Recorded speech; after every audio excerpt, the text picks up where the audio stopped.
What's up, adventurers? My name is Platinum Phoenix, and welcome to a different type of episode. So, throughout my Pokemon FireRed and LeafGreen Let's Play, I went over all of my thoughts and opinions on every single wild Pokemon through the use of bios. And I just wanted to take all those bios and make sort of a copulation video of them to make them easier to find if anyone would like to know my thoughts and opinions on any of the wild Pokemon in the game, as well as make it easier to find them rather than having to watch like a 40 episode long Let's Play to find a single Pokemon. In that same vein, I also put every single wild Pokemon timestamp of when the bio starts in the description to make it even more convenient to find whichever one you want, and they're listed from in order of when I talk about them, as well as the location you can first find them. So with that being said, if you like this video, make sure to like, comment, and subscribe to the channel. And with that being said, let's get on to the bios. Before we actually get into the starters, I want to go over a couple of parts within the bios because it's a lot of information being shown at once. The first section I want to go over is the abilities section. Each Pokemon has 1 to 2 abilities that are basically innate powers that are usually beneficial to the Pokemon. For example, all the starters have abilities that increase the power of moves that are within their main type whenever they are low on health. Speaking of health, the next section is the Pokemon stats section. Every Pokemon has 6 stats, those being HP or health points, which is how much damage that Pokemon can take before fainting, attack, which affects how much damage their physical moves do, defense, which determines how much damage they take from other Pokemon's physical attacks, special attack and special defense, which is the same as attack and defense except for special moves, and finally speed, which just determines which Pokemon goes first in battle. And the last section I want to go over is the damage taken section. This section is basically just to show how the Pokemon being gone over takes damage from every type. Times 2 or above means that the type is super effective against the Pokemon, while times 0.5 or less means that the type is not very effective against the Pokemon. Now that we've gone over the parts of these bios, our first option for a starter is Bulbasaur. Bulbasaur is a grass and poison type and is the only one of the starters to have 2 types right from the start. It is also the easiest starter to use starting off, due to the first 2 gyms being weak to the grass type. Bulbasaur's biggest strength is in its ability to inflict several different status effects from its moves like Poison Powder, Sleep Powder, and Leech Seed. There are a few downsides, however.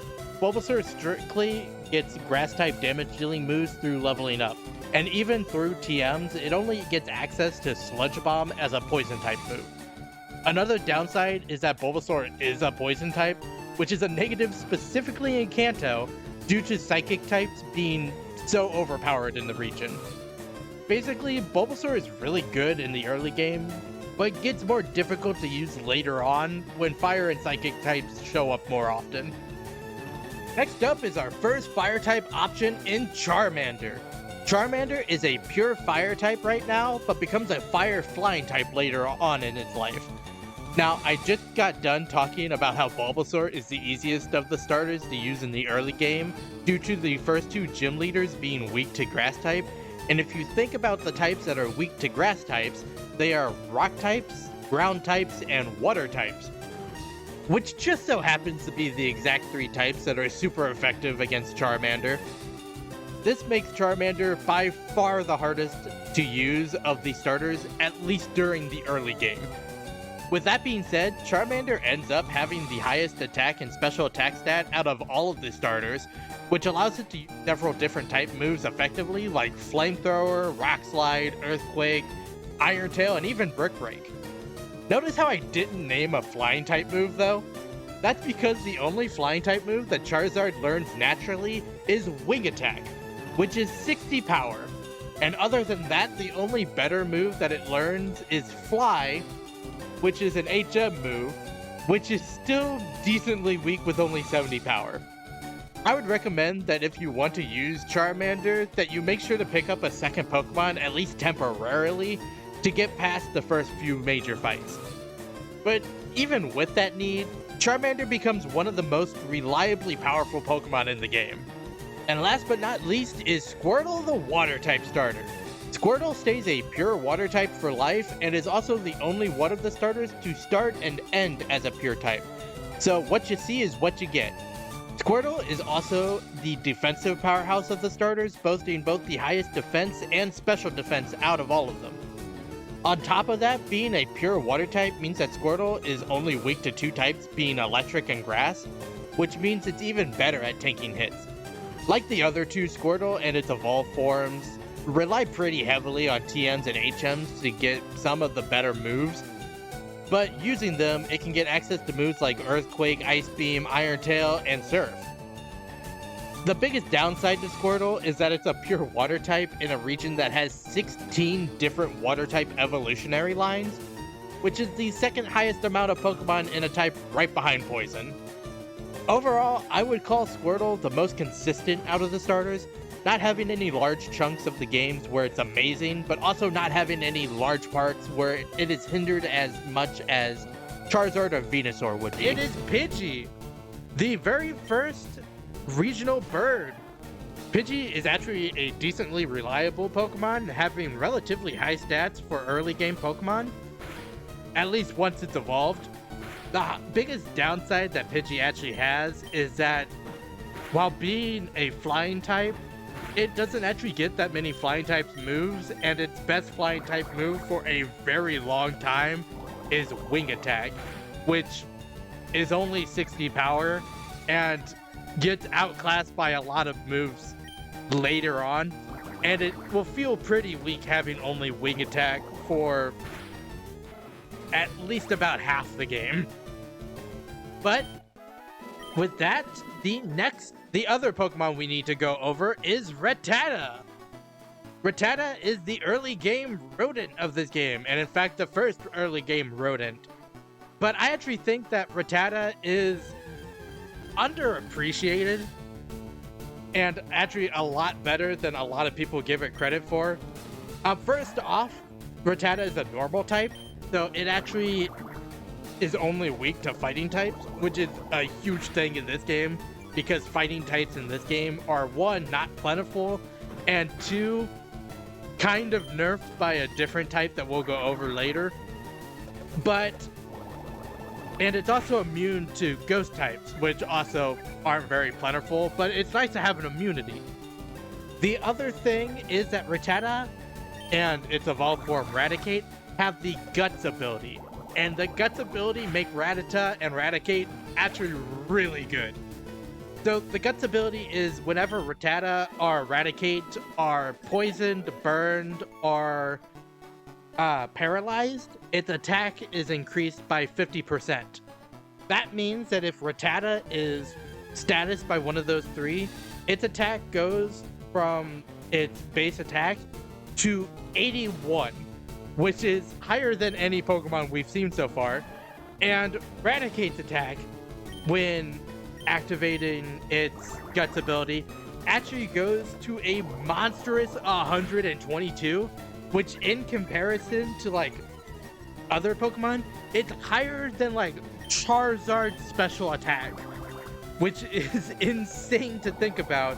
So if you're getting Raticate and in turn or Rattata and in turn Raticate, make sure that you're getting that getting the Guts ability. Is Mankey. Mankey is incredibly important for one group of players specifically. Anyone that picked Charmander as their starter should really consider picking up a Mankey, because it is the only Pokemon between here and the first gym that is actually strong against the first gym's type. And like I said in Charmander's bio, Charmander is weak to the first gym's type. So it's good to have a Pokemon that you can rely on to actually deal with the first gym. It's less important for Squirtle or Bulbasaur users because Squirtle and Bulbasaur both are strong against the first type, so they don't really need any help fighting the first gym. Other than that, Mankey only learns normal and fighting type moves through level up, so it relies pretty heavily on TMs to get the coverage that it really needs. But through TMs, it can learn moves like Earthquake, Rock Slide, Brick Break, Iron Tail. So it gets some pretty good moves. Other than that, the biggest downside to Mankey is actually that it's a fighting type in Kanto. I mentioned it in Bulbasaur's bio, but the Psychic type are just super overpowered in Kanto due to not having any Dark types in Kanto, the Bug types being incredibly weak, and then the only Ghost type family in Kanto is also weak to Psychic. So Psychic really has no checks in Kanto. So Mankey really gets nerfed just because of the amount of overpowered Psychics throughout the Kanto region. But with that being said, I would actually say that Mankey is a pretty good team member, even with the whole Psychic thing. At least for the short term. But it definitely does get outclassed later on in the game. And the only other Pokemon, or new Pokemon, that can be found here is Spearow. Spearow is the counterpart to Pidgey, being both a normal flying type as well as having the Keen Eye ability. And while Spearow never actually reaches the heights of the Pidgey family in terms of its base stat total, it actually becomes faster and stronger than Pidgeot after it's fully evolved. Another important thing that I should mention is that when a Pokemon is evolving, on the evolution screen, if you press the B button, you can actually stop the evolution from happening. So you keep it at the stage it is instead of letting it go to the next stage. This is incredibly important for Spearow specifically, because Spearow learns at level 25, if you keep it from evolving, it learns Aerial Ace, which is a 60 power flying type move that can never miss and is actually really decent for the middle part of the game. And I say that because if you let it evolve at level 20 like it would normally, Spearow never learns Aerial Ace. So you would be stuck with the move Peck, which I believe is like 40 power, for a very long time until Spearow reaches level 40, where it learns another flying type move that can deal damage, which is Drill Peck, which is an 80 power flying type move, which is actually a really good move. But if you have Peck for that whole time, it's just a nightmare to raise Spearow with just Peck. So if you're using a Spearow and after that a Fearow, just make sure you keep it from evolving to level 25 to get that Aerial Ace. I promise you, it'll be worth it in the long run. It's Caterpie. Caterpie is, well, frankly, it's pretty awful. That's at least until it evolves at level 10 into Butterfree. And once it evolves into Butterfree, it actually gets some pretty good moves and becomes pretty helpful. It gets all of the status powder moves, that being Sleep Powder, Poison Powder, and Stun Spore, which puts a Pokemon to sleep, poisons a Pokemon, or paralyzes a Pokemon, respectively. Butterfree is also a bug flying type, so having it for the first gym isn't ideal, but it is good to use for a lot of other battles because it's just going to overpower a lot of Pokemon in the early game, because it will have fully evolved stats so early on in the game that it just overpowers everything. Other than that, you can also find Caterpie's Evolve Form Metapod here, but I strictly would say that it's worse than Caterpie in every way, because if you catch it as a Metapod, it only knows Harden, which only raises the defense of the Pokemon, meaning it literally cannot do any damage unless it struggles, which also just makes it several times harder to raise into a Butterfree. So I would recommend just catching the Caterpie, raising it up from there. And the next Pokemon to go over is actually the one we just found. It's Weedle. Weedle and Caterpie are actually very similar, both being early game bug types that evolve super early and are kind of weak. But I would say Weedle is better than Caterpie, at least in the first stage. That being the reason for that is because it has Poison Sting, like you just saw, that has the opportunity to poison the opponent. And poisoning the opponent actually allows it to do residual damage every turn, which allows Weedle to do extra damage than it would be able to if it had something like Tackle, like Caterpie has. The other thing is that when Weedle evolves into Beedrill at level 10, I actually think that the effectiveness between Caterpie and Weedle switches, because I believe Butterfree is better than Beedrill. Beedrill is very much just an offensive Pokemon. It has pretty decent attack for what it is, but it doesn't really get any moves to take advantage of it, and it's also a poison bug type, which is one of the worst offensive types in the game. Also, being poison type just makes it bad against psychic types, which I reiterated several times is not something you want to have for a good portion of the game. Also, similarly to Caterpie, Weedle's evolved form Kakuna can also be found, but also like Metapod, don't catch it. Only knows Harden makes it infinitely harder to raise.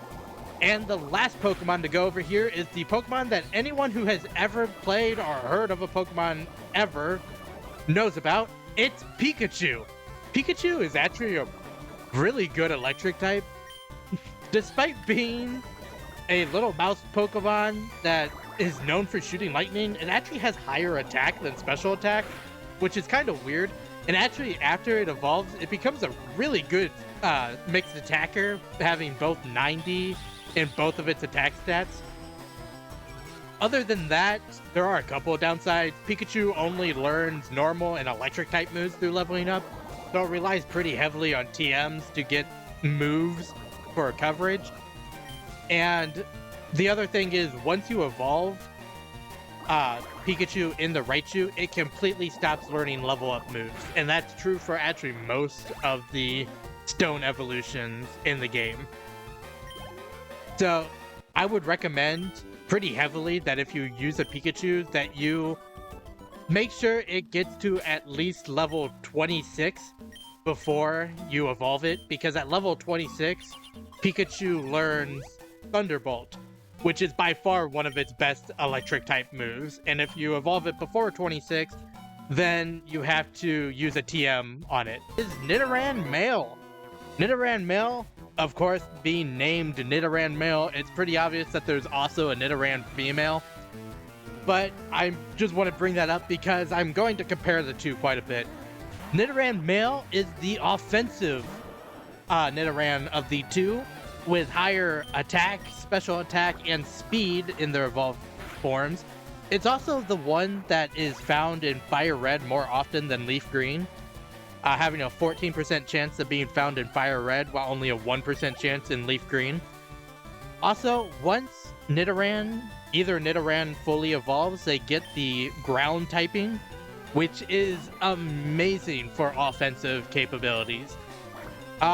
The only thing I would recommend is that you want to make sure to have your Nidoran evolved by level 22, Nidoran male evolved by level 22 into Nidoking, in order to get Thrash as a move. Otherwise, you get Horn Attack, and Horn Attack's a lot weaker than Thrash is. Other than that, kind of relies a lot on TMs, but it learns a massive amount of TMs and can even use special moves decently well. And now that we've gone over Nidoran male, it's only right to go over Nidoran female, which is the LeafGreen counterpart of Nidoran male, being able to be found there 14% of the time and FireRed 1% of the time. It is also the defensive Nidoran, having higher HP defense and special defense out of the two. There's actually a lot in common. Like I said, they both get the ground typing. They both should be leveled up by, or fully evolved by level 22, but in Nidoran female's case, that is because Nidoqueen gets Belly Slam at 22, which is really nice for a defensive Pokemon because it has the ability of paralyzing the opponent. The other thing is that even though it is a very defensive Pokemon, it is actually pretty good at attacking still. It's not like awful at attacking just because it has defensive stats.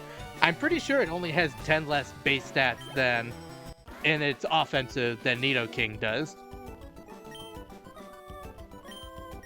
What? With that being said, there is only one other new Pokemon to find here, and that is Jigglypuff. Jigglypuff is what is known as an HP tank. And what that means is it has a ton of HP. It's basically just a sponge that can take a lot of hits.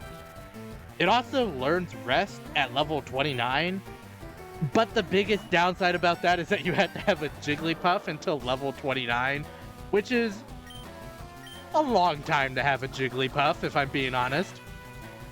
Jigglypuff also learns a lot of TMs because it's a normal type, and normal types are known for their large TM pools that they get.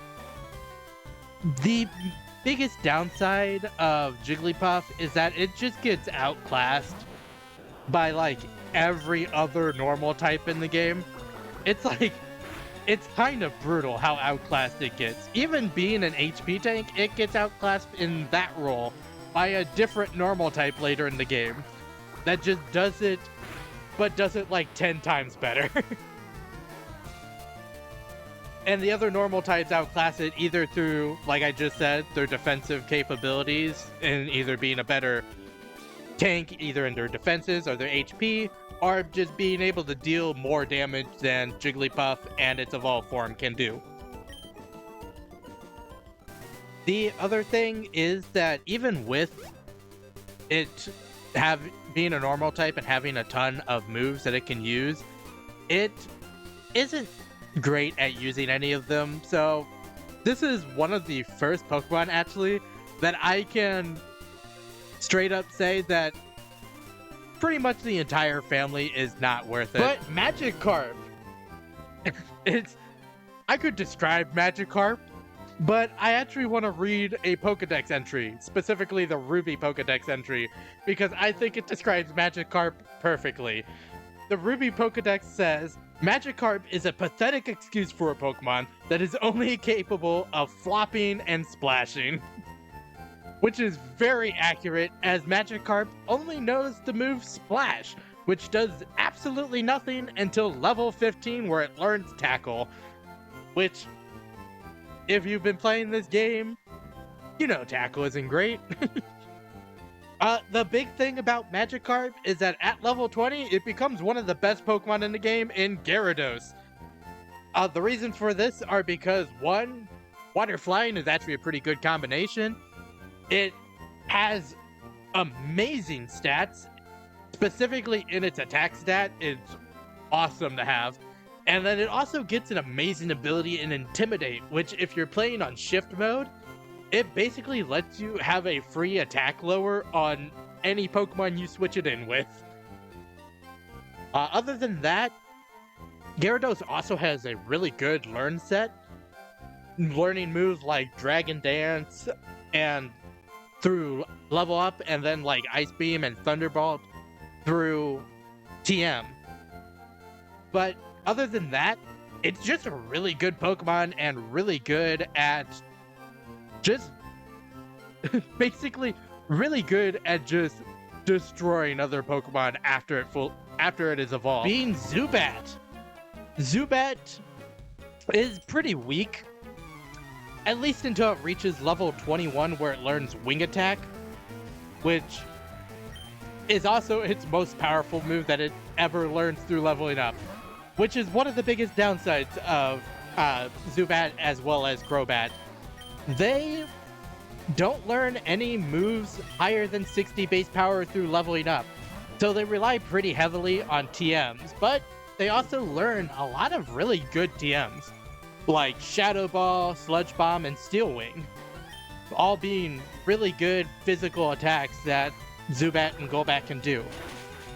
And anyone that's played a Pokemon game can probably notice that I have not said the word Crobat for a while. So Zubat in later regions after Kanto gets a third evolution named Crobat, which is really good for it and is actually a really powerful evolution. But the downside of that is that it doesn't exist in Kanto, and for some reason they didn't add it in for some reason. You can technically get a Crobat in Kanto, but it's locked to the post-game. So that would be what I would call the biggest downside of the Zubat line, is that it physically cannot become a Crobat. But if you're okay with just using a Golbat and like its stats and that it's powerful with the right TMs, it's a pretty good choice for a flying type. And the next Pokemon is Geodude. And the first thing that I really need to bring up is that Geodude has Sturdy, but it's the bad Sturdy. And by that, I mean that it only stops one-hit KO moves and it doesn't work as like a Focus Sash like it does in later games. So that is the main thing that I want to bring up. It's just not good Sturdy. Make sure you get Rockhead if you want to use Geodude. The other thing is that Geodude, in order to fully evolve, requires a trade to fully evolve it. And that might be difficult for a lot of people to do.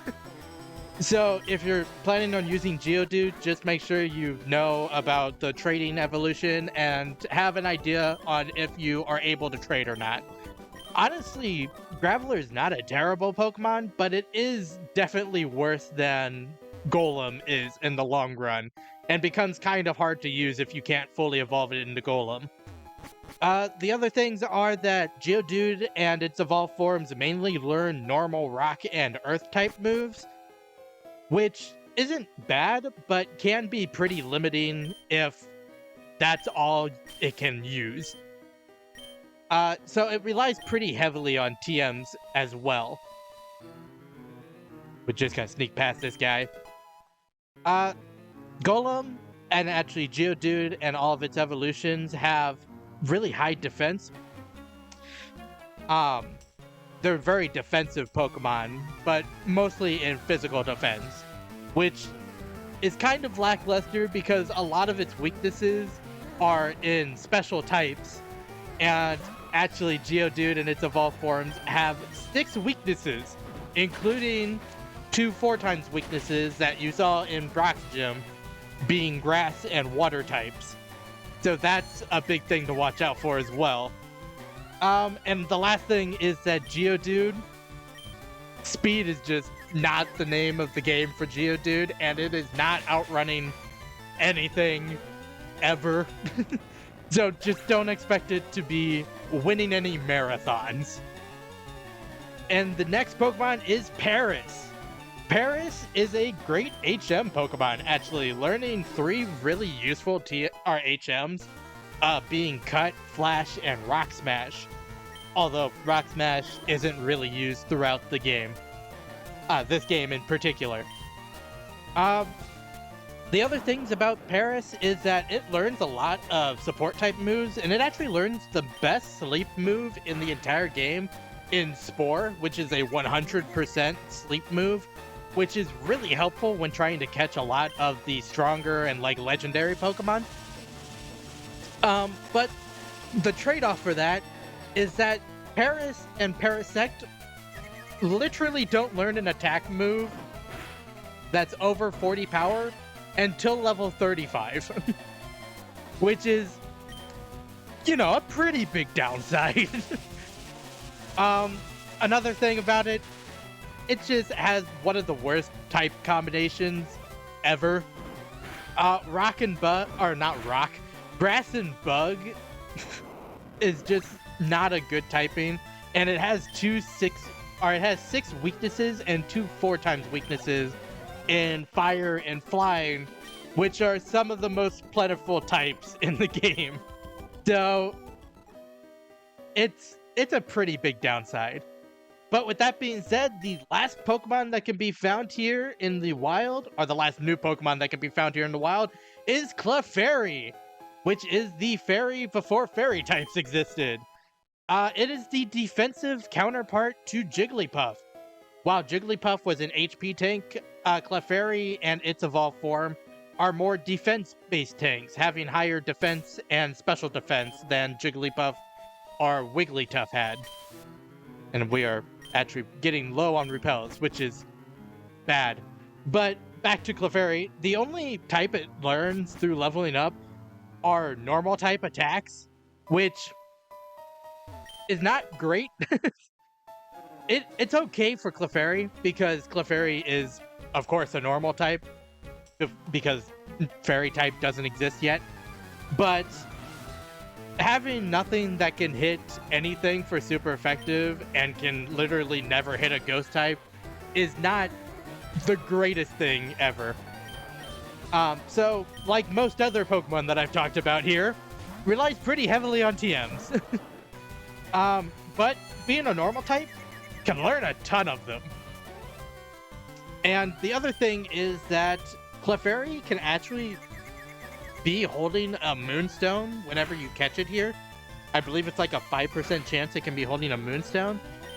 And even if it's not, Moonstones can be found here in Mount Moon. So you can basically evolve it whenever you want, as long as you are okay not learning any extra moves after that point. A Kabuto once revived. Kabuto is the faster, more offensive of the fossils. Also, it's very important that I say this. The fossils found here revive at level 5, which is important to say because you get them at the 7th gym. So they are incredibly difficult to revive, and you don't get them for a very long time. It's just something to keep in mind. Kabuto specifically never learns a water type move despite being a water rock type. It's stuck with Absorb and Scratch the entire time it's a Kabuto. So until it reaches level 40, when it evolves, it has the abysmal moves of Absorb and Scratch. So, you know, makes it a little bit harder to raise an already difficult to raise Pokemon. The other thing is, because of that restriction, pretty heavily relies on TMs for any moves in general at all. Whoops. Well, I guess I'm taking the Dome Fossil. The other fossil is the Helix Fossil, which, you know, praise Lord Helix. But it is the more defensive of the fossils. It also revives at level 5, which makes it hard to raise, but it is much better at having attacking moves through leveling up, with moves like Water Gun, Mud Shot, and Bite before it evolves.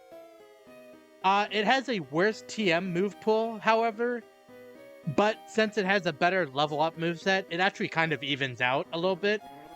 But the other thing is, it has the exact same abilities as Kabuto has, despite having a different name.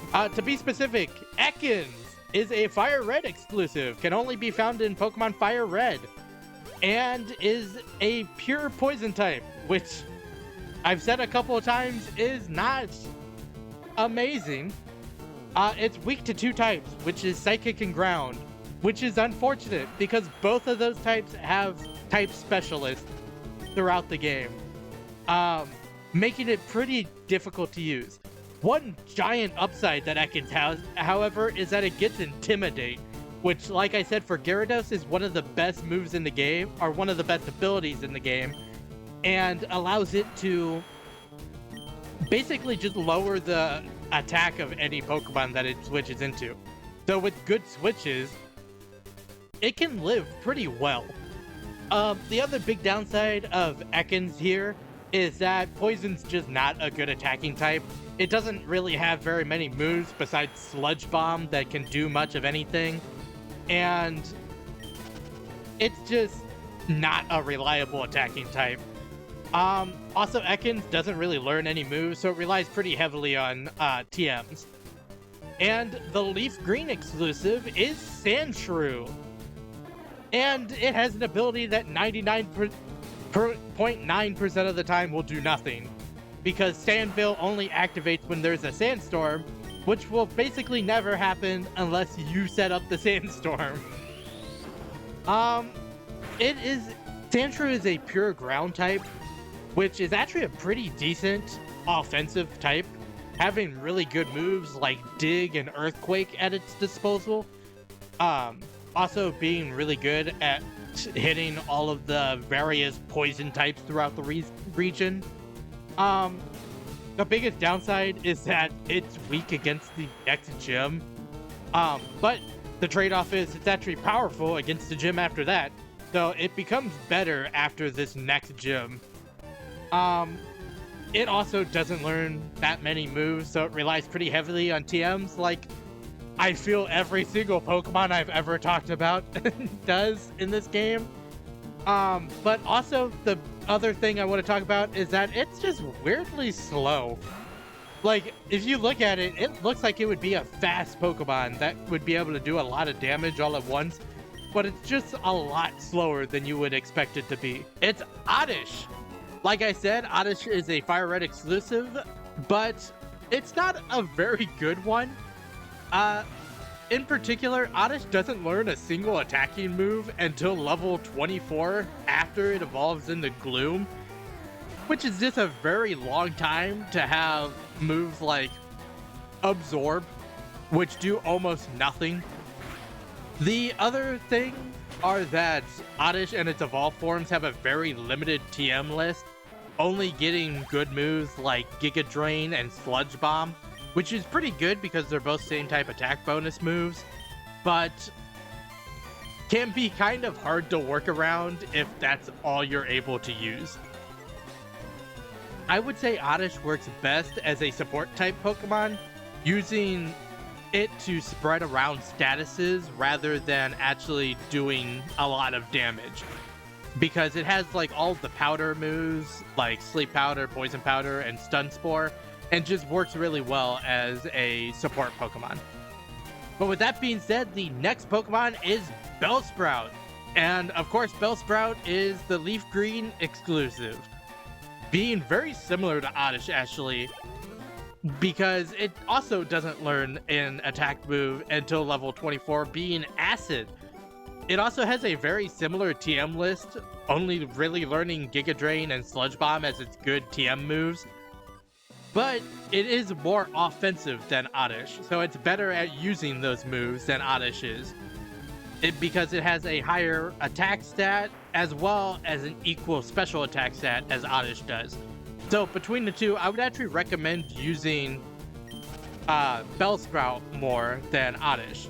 And the last new Pokemon that can be found here is Abra. And Abra is actually an interesting case because it only knows one move when you find it, and that is Teleport.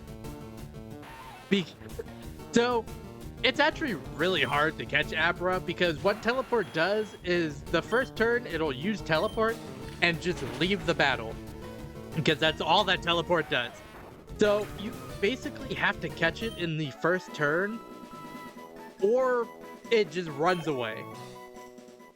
And I've done a bit of research and a little bit of math, and there is about a 26% chance of catching an Abra at full health with a Pokeball, which is the only type of Pokeball that we have right now.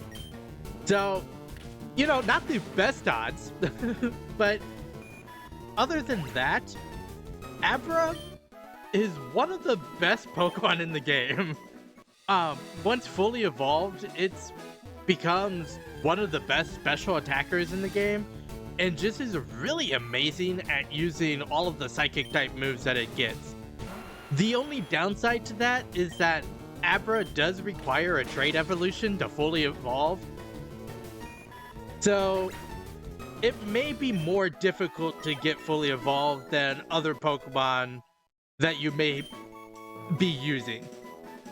The other main downside is that Abra really only learns psychic moves through leveling up, but that's not an entirely bad thing. Most Pokemon in this game are not resistant to psychic type moves, so having just a strong psychic type that can hit psychic every turn is not the worst thing. The only types that actually resist psychic types are psychics themselves and steel types, because dark types don't exist in this game. There's nothing that's actually immune to psychic type moves. But other than that, It learns a couple of TMs, but none of them are super amazing. I would basically just say, teach it all the good Psychic type moves, and run wild. Jynx is a Psychic and Ice type, which is actually an amazing offensive type, with only Steel being able to resist both of those types. Jynx also comes with a really decent level up moveset. The only downside is that it doesn't learn a Psychic type move while leveling up. But through TMs, it can learn moves like Calm Mind, Psychic, and Ice Beam, which are really strong for just a regular Jynx, to be fair. The biggest upside to Jynx, however, is that it is an Ice type as well as a Psychic type, because there is only 5 total Ice types in the game, and 3 of them are Water types as well, meaning if you chose Squirtle like I did, you don't really want an extra Water type on your team because it kind of overlaps with the weaknesses. The last of the Ice types besides Jynx is also a Legendary, which is also not accessible for quite a long time. So Jynx is just a really good Pokemon. Also, it doesn't evolve, so it has fully evolved stats right when you get it. Is Meowth. Meowth actually becomes an incredibly fast mixed attacker when it's fully evolved, having only 5 points difference between its attack and special attack, and having a monstrous, I think, 110 speed, which is incredible. The downside is that it only learns normal and dark type moves through level up, but being a normal type, it learns a ton of RTMs. It learns moves like Aerial Ace, Shadow Ball, Return, Dig, Thunderbolt, and even Iron Tail to take advantage of the different types that it can learn, and being a pretty good mixed attacker. Meowth also comes equipped with Pickup as its ability, which is very helpful for while it's a Meowth because it just gives you free items that you can use. Basically, that you basically just get for free. But also, once it evolves into Persian, it gets Limber to replace Pickup, which is actually really good because it just makes it so that it can't be paralyzed, which paralysis is one of the most annoying status effects. So it's amazing to have an ability that just completely keeps you from being paralyzed. Farfetch'd. As I said, it's not a great Pokemon. It actually doesn't have a single stat over 65, and it's fully evolved already, so those stats don't get any better. And to go on top of that, it doesn't learn a move with more than 35 power until level 41 when it learns Slash. So it's stuck with Peck, its 35 power move, and like Knockoff, which is 20 power in this game, for like most of the game.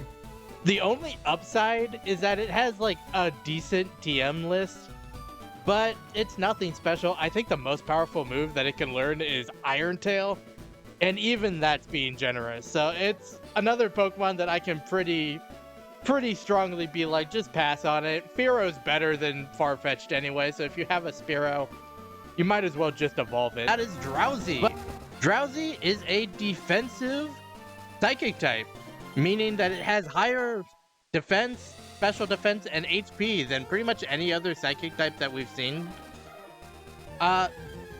Drowzee also, once it evolves into Hypno, becomes a pretty decent mixed attacker. I think it has 73 in both of its attack stats, meaning it can use pretty much any attack and get at least somewhat use out of it. And that matched up with the fact that it has a pretty good TM list makes it actually a pretty decent attacker overall. The biggest downside to Drowzee, however, is that Drowzee is really slow, as well as Hypno, when it fully evolves, is also just really slow.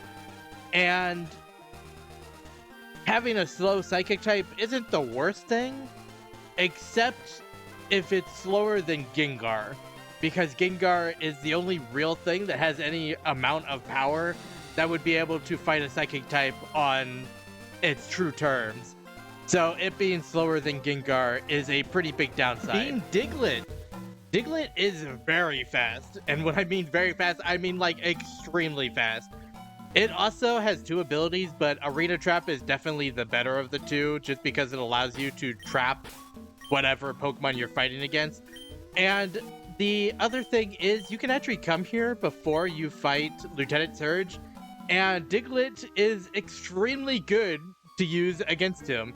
It's just really strong, and is a ground type to back that up, which makes it even better against Lieutenant Surge's electric types. And the only other thing to really say about Diglett is that it actually learns Earthquake through level up, which is extremely helpful because it just lets you keep your Earthquake TM without having to use it on your ground type, which is great. And the other Pokemon that can be found here is Dugtrio, Diglett's evolved form. It has everything good I said about Diglett, except it's very rare to find. It's only like a 5% chance to find here. And it's found between levels 29 and 31, which means it will by far over level everything that you're fighting up to this point, and will be actually pretty difficult to catch. But if you can catch it, it'll wreck everything for a while. But Mr. Mime is actually a pretty good psychic type. I would say it's probably the second best psychic type in the game. Maybe third after Jynx, but it has a really great level up and TM move pool, though it just has a lot of good moves at its disposal pretty much at all times. It also has the ability Soundproof, which just means it has a immunity against sound-based moves, so stuff like Sonic Boom, Screech, and all of those just have no effect on Mr. Mime. And Mr. Mime also is just a more defensive Kadabra, is how I would describe it. It's almost equally as powerful as Kadabra, it just can take a lot more hits. And being a psychic type, being able to deal damage while also taking hits is a really nice quality to have.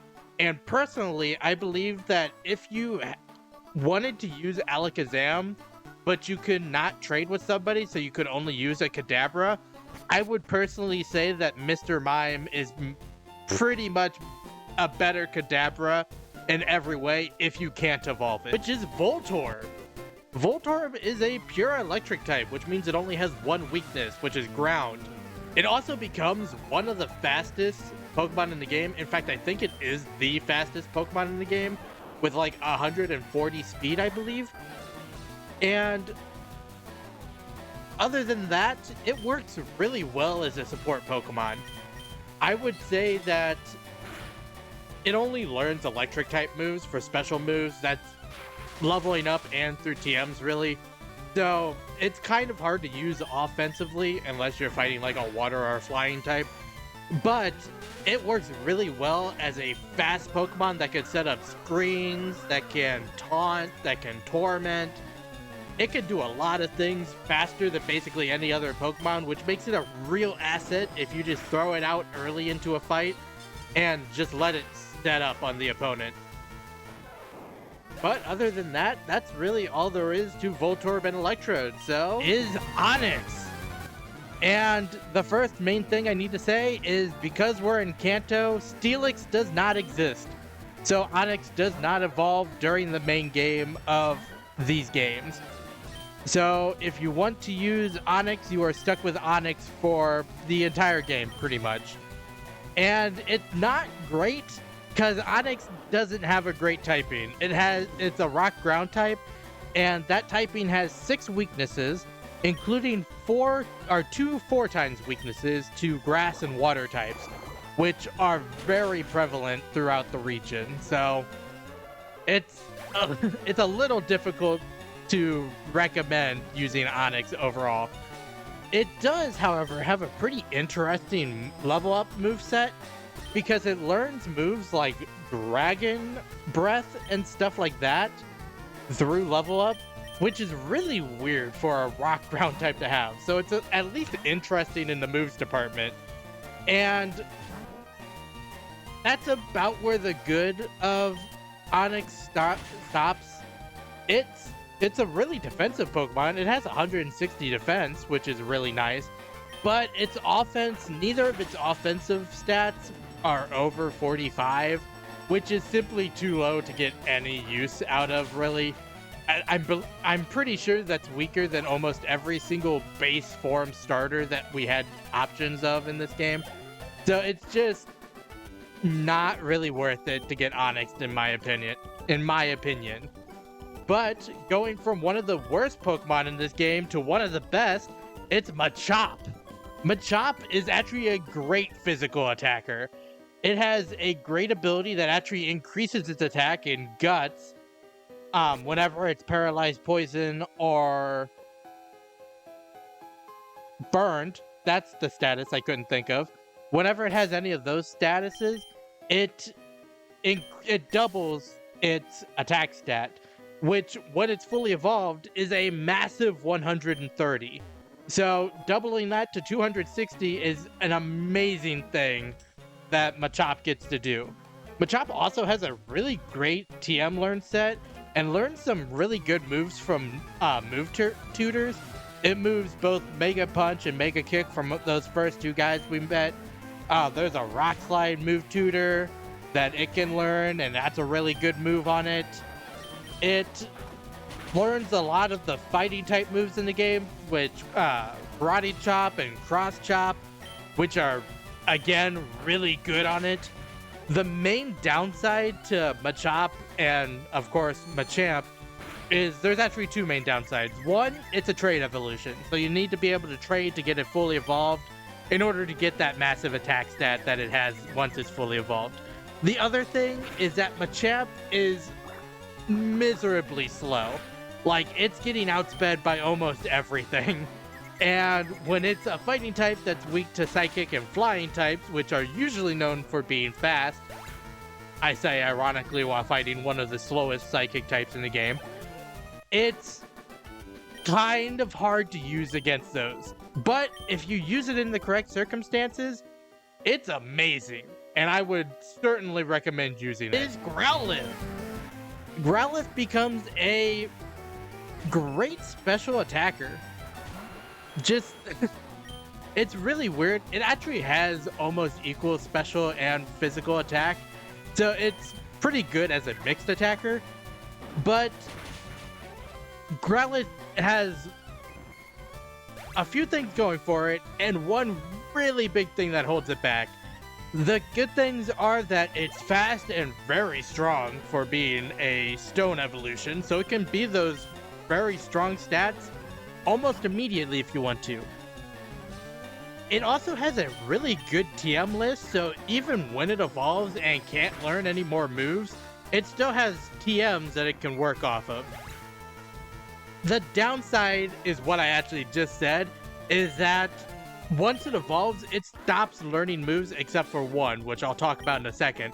But that's where the biggest downside comes in. Flamethrower is the best fire type move in this game. It's the most accurate and the most reliable, and also one of the stronger moves. I believe it's like 90 power. But Growlithe has to stay a Growlithe until level 49 in order to get Flamethrower, which is just an absurd level to ask anyone to keep a Growlithe. If you end up evolving Growlithe before level 49, like 95% of players will, at level 49 it will instead get Extreme Speed, which is just better Quick Attack, which is still a good move and is an awesome move for an Arcanine to have. It's just not one of the best fire type moves in the game, and that's the biggest downside. The other Pokemon that can be found here is the LeafGreen exclusive Vulpix. And Vulpix is actually a more defensive fire type than pretty much any we've seen so far, even though we haven't actually seen that many fire types so far.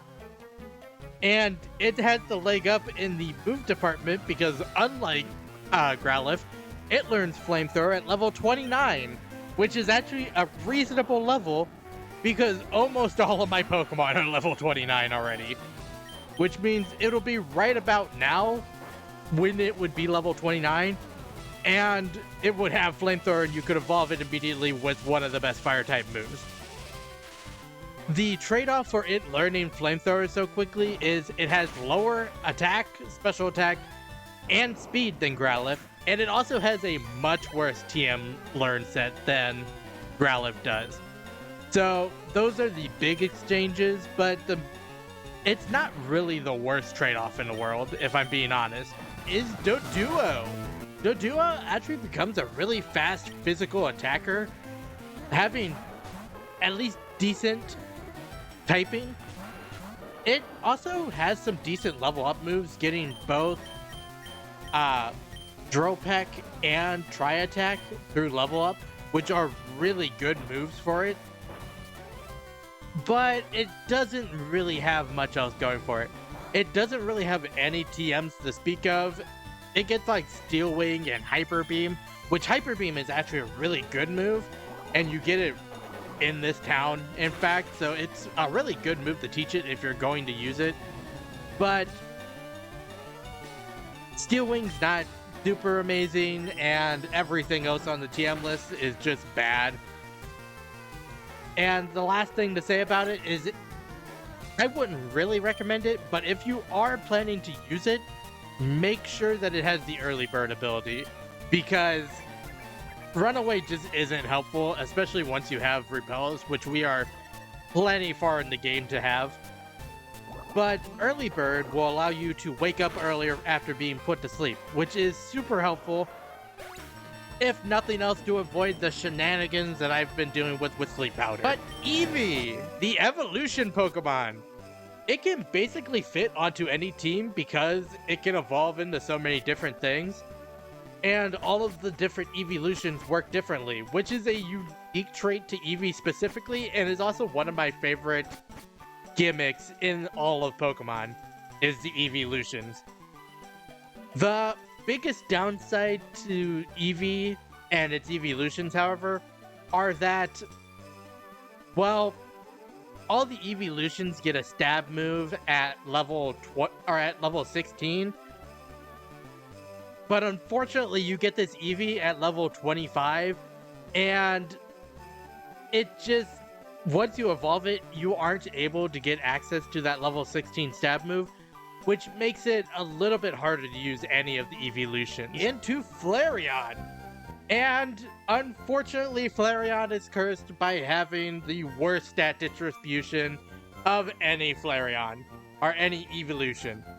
Flareon has high attack and high special defense, which means it can take some hits. It's just that fire types are special in this game, which means it can't rely on its high physical attack. It also has very low special attack comparatively, so it just isn't great. It gets quick attack and smog as its only physical attacks through leveling up, but it does have decent moves through its TMs. But like I said, it's the hardest to use, and it's just the one I recommend the least out of all three of them.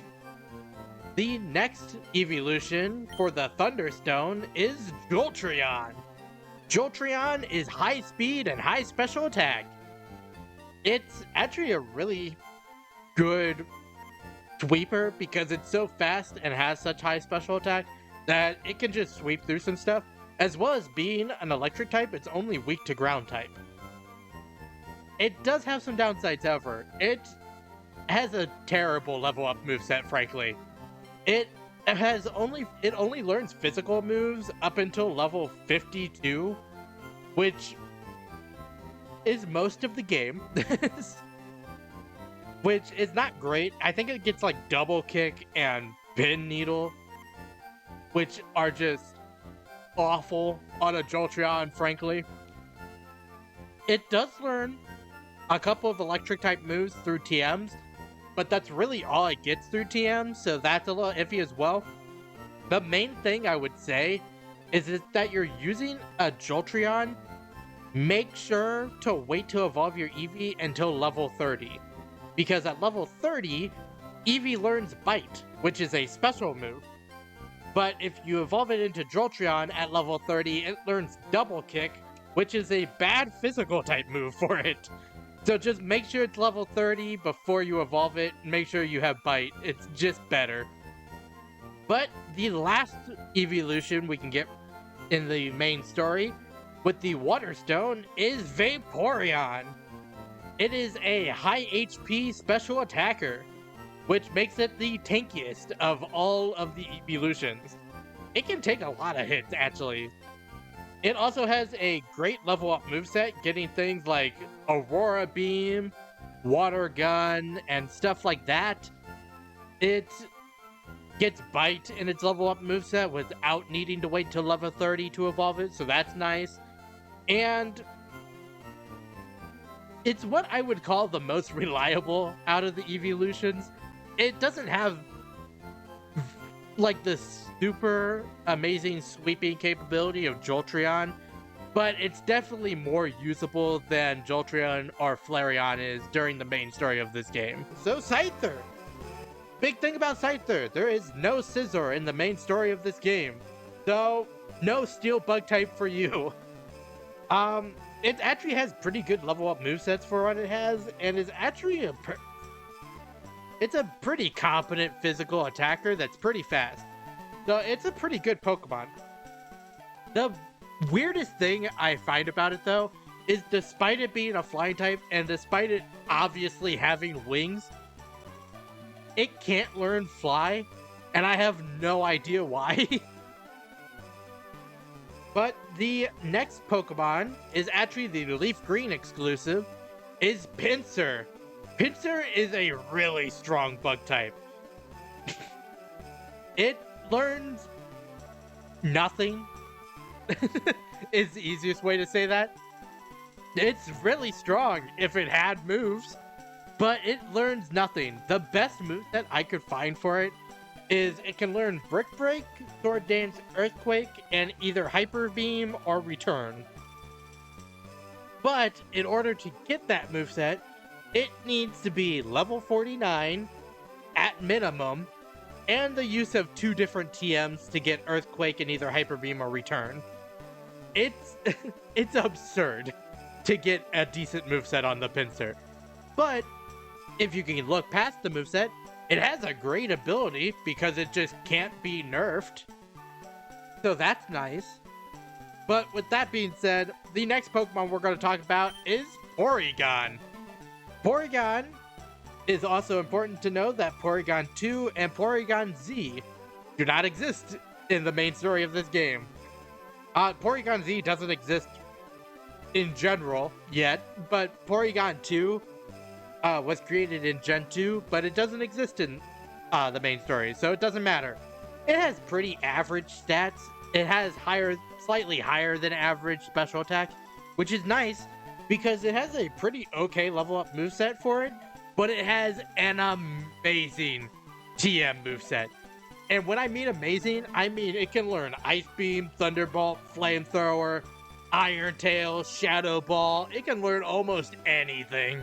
And it's insane how much it can learn. The biggest downside to it is that it doesn't really have an ability, and its ability is pretty unreliable in like 80% of circumstances. So it's just something to keep in mind. And the last but not least Pokemon to go over here is Dratini.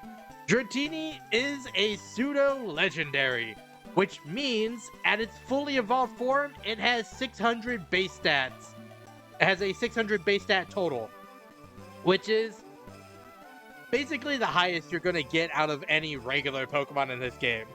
It costs 2,800 coins, so it's a bit of an investment, but it's not a whole ton, honestly. And once it's fully evolved, it becomes an amazing special attacker. It also has amazing TMs, kind of like Porygon. It learns Flamethrower, Ice Beam, Thunderbolt, and all of those moves. It has a pretty lackluster level up moveset, only learning like Wing Attack and stuff like that, but that's fine. The biggest downside to Dratini, however, is that it takes forever to evolve.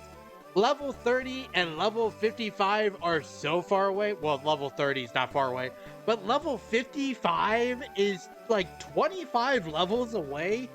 And it's so difficult to get it there during the main story of this game. The other thing I want to talk about is that even though Dratini is not the most expensive Pokemon to find here, it and its evolved form can actually be found later in the game. So if you don't want to spend money on it, you can catch it later. Right here, Ghastly! Ghastly is the only ghost type in the game. Well, the only ghost type family in the game, to be more exact. And being a ghost type, it is one of the best counters to psychic types in the entire game. Because, like I said, there's no dark types, and there's very few strong bug types with actual good bug type moves. So your best bet is a ghost type that actually is really strong. Ghastly ends up as a really fast special sweeper, which is an amazing thing.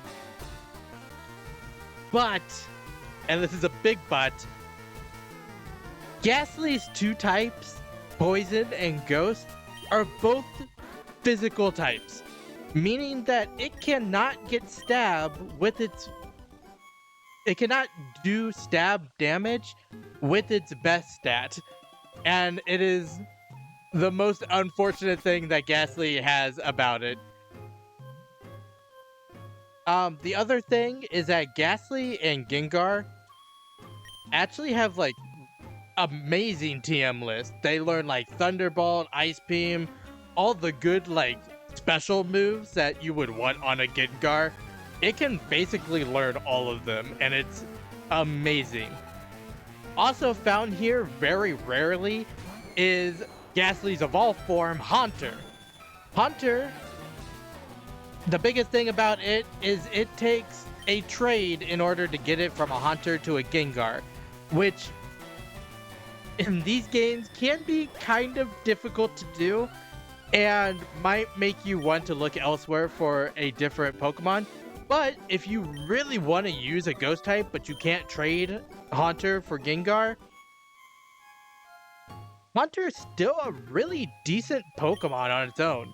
It's not the high that Gengar gets, for sure, but it gets all the same TM moves, it gets all the good stats and everything. It has slightly lower stats, but it still works really well as a fast, sweeping special attacker. And with that being said, the last new Pokemon that can be found here is Cubone. Cubone is actually a really decent physical attacker. Also, being ground type means it only has 3 weaknesses to water, grass, and ice. And we have already fought a water and a grass type gym leader, and there is no ice type specialist. Well, that's not entirely true. There is one ice type specialist, but that one's iffy and it's later in the game, so you have more options. I'm just saying that right now, you have pretty much no reason to not go for a ground type if you really want to use a ground type. Cubone also has the unique distinction that it has a 5% chance of holding a thick club, which the thick club item actually allows Cubone and its evolved form Marowak to double its attack stat when holding it. And that is amazing. The only real downside about it is that it's only a 5% chance, and I believe this is the only way to get it. So you would be... well, you would be running around here with probably a Persian using Thief on a lot of Cubones. Not to mention that Cubone's pretty rare, so finding one with the 5% chance would be very difficult to do. Cubone and Marowak also have like a pretty good TM list and level up moves. Getting like Boomerang, which is a 2-hit ground type move. Getting like Iron Tail and Earthquake and Return, which are all really good physical attacks. And then also Swords Dance as a TM move, which also just really powers up a Marowak in a pinch. Lapras is an amazing HP tank. It has like 130 HP as a base stat, and is just an amazing sponge for any attack, basically.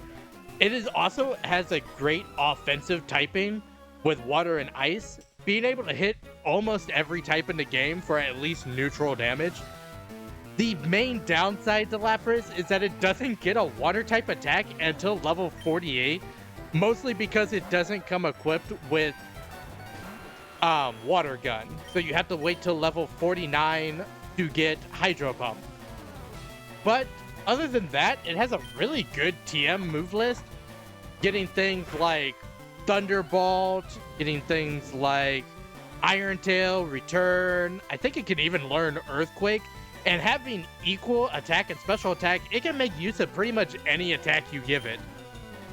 The biggest downside to Lapras is that it is very slow.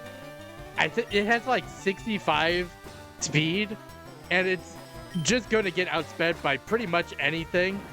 And it's weak to 4 different types, being Grass, Electric, Rock, and Fighting. And all 4 of those types are decently common throughout the region. So it's just something that you have to keep an eye out for. Is Hitmonlee. Hitmonlee is the more offensive of the 2 Hitmons, having higher attack and speed. It doesn't really have a great level up moveset. It only learns normal and fighting type moves, which isn't terrible, but it doesn't have any variety, and also just gets walled by the Ghastly line. If you have a Ghastly, it literally cannot do anything to you. It does learn some pretty good moves through TMs, but there's really only a couple, like Earthquake and Bulk Up, that are like really good on it. Bulk Up being a move that raises its defense and its attack 1 stage when you use it, and Earthquake just being a really good ground type move just to give it an extra coverage move, basically. The only thing is, right now is a pretty awful time to get it because we're about to go into a Psychic type gym, and both it and Hitmonchan kind of just get massacred in there. So it's just an awful time to get them. But the other Pokemon that you can get is what I just mentioned, Hitmonchan. Hitmonchan is the more defensive of the 2, having higher defense. It's actually 26 points higher than Hitmonlee's, which is actually a pretty good jump. Hitmonlee, or Hitmonchan, also has the distinction of learning all 3 of the elemental punches. Unfortunately, it's awful. They're awful in this game on it because all of the elemental punches are special attacks, and Hitmonchan has, I believe, 35 special attack in this game. So it's doing nothing with those attacks, even though it would be amazing coverage if they were good. The other things are Hitmonchan has almost the exact same TM list as Hitmonlee, so basically Bulk Up and Earthquake are the only good things on it. And in my opinion, it's the worst of the 2, just because its level up moveset is worse and its TM moveset is almost the exact same. And like I said for Hitmonlee, it's a really bad time to get them. It's just the Psychic type gym being right here and you getting them, I believe at level 25 or maybe level 30, isn't enough to really offset the fact that you're about to go in there. Is Snorlax. Snorlax is an incredible defensive Pokemon. It has high HP and special defense, making it a pretty good special wall. It also has an amazing ability, Thick Fat, which just allows it to have extra resistances for like free, basically. And Snorlax actually learns an insane combo with Belly Drum, which halves its HP, does half of its HP, max HP and damage, but raises its attack to its max. Rest, which allows it to fall asleep in exchange for fully healing it. And then Snore, which allows it to attack while it's asleep. And since Snore is a normal type move, it's also a physical move in this game, meaning that it is insanely strong when mixed with Belly Drum and is an insane combo. Also, just being a normal type, it has an insane TM list. It learns moves like Shadow Ball, Earthquake, Brick Break, Facade for whenever it's paralyzed or burned. It can it can become a real monster. And in my mind, it's probably the best or the second best normal type in the game is Raticate, which is technically a mistake on my part because you can technically find Raticate the same place you can find Doduo, and I just kind of messed up.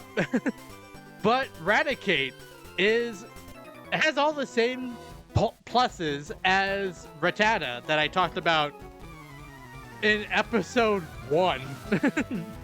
It has Guts as an ability, which is an amazing ability. It has decent level up moves in Hyper Fang and Super Fang, just giving it pretty good normal type damage. And I'm still asleep, I forgot. And it has an amazing TM list, just being a normal type that can learn things like Thunderbolt, Iron Tail, Earthquake. I think it can learn Shockwave even, which is weird. But like I said, it's a really decent Pokemon if you just want a neutral type to add to your team. Although I will say, if you were planning to use a Raticate on your team, you probably should have got a Rattata all the way back on Route 1, because it's just more logical. Plus, it would be a higher level than you would catch on this route. But if you've decided recently you wanted a Raticate, you can catch one here. And the other Pokemon you can find here is also an evolution of a Pokemon we've talked about before. It's Spearow. Spearow, very specifically on this route, has a 5% chance of being caught with a sharp beak, or of holding a sharp beak, which raises the power of flying type moves on a Pokemon, which is really helpful if you have a flying type. The main downside of catching a Spearow here is that Spearow does not have Aerial Ace, although you should have the Aerial Ace TM by this point, so it's not the biggest downside in the world. It's definitely not as big of a downside as like other Pokemon have had, if we're being honest.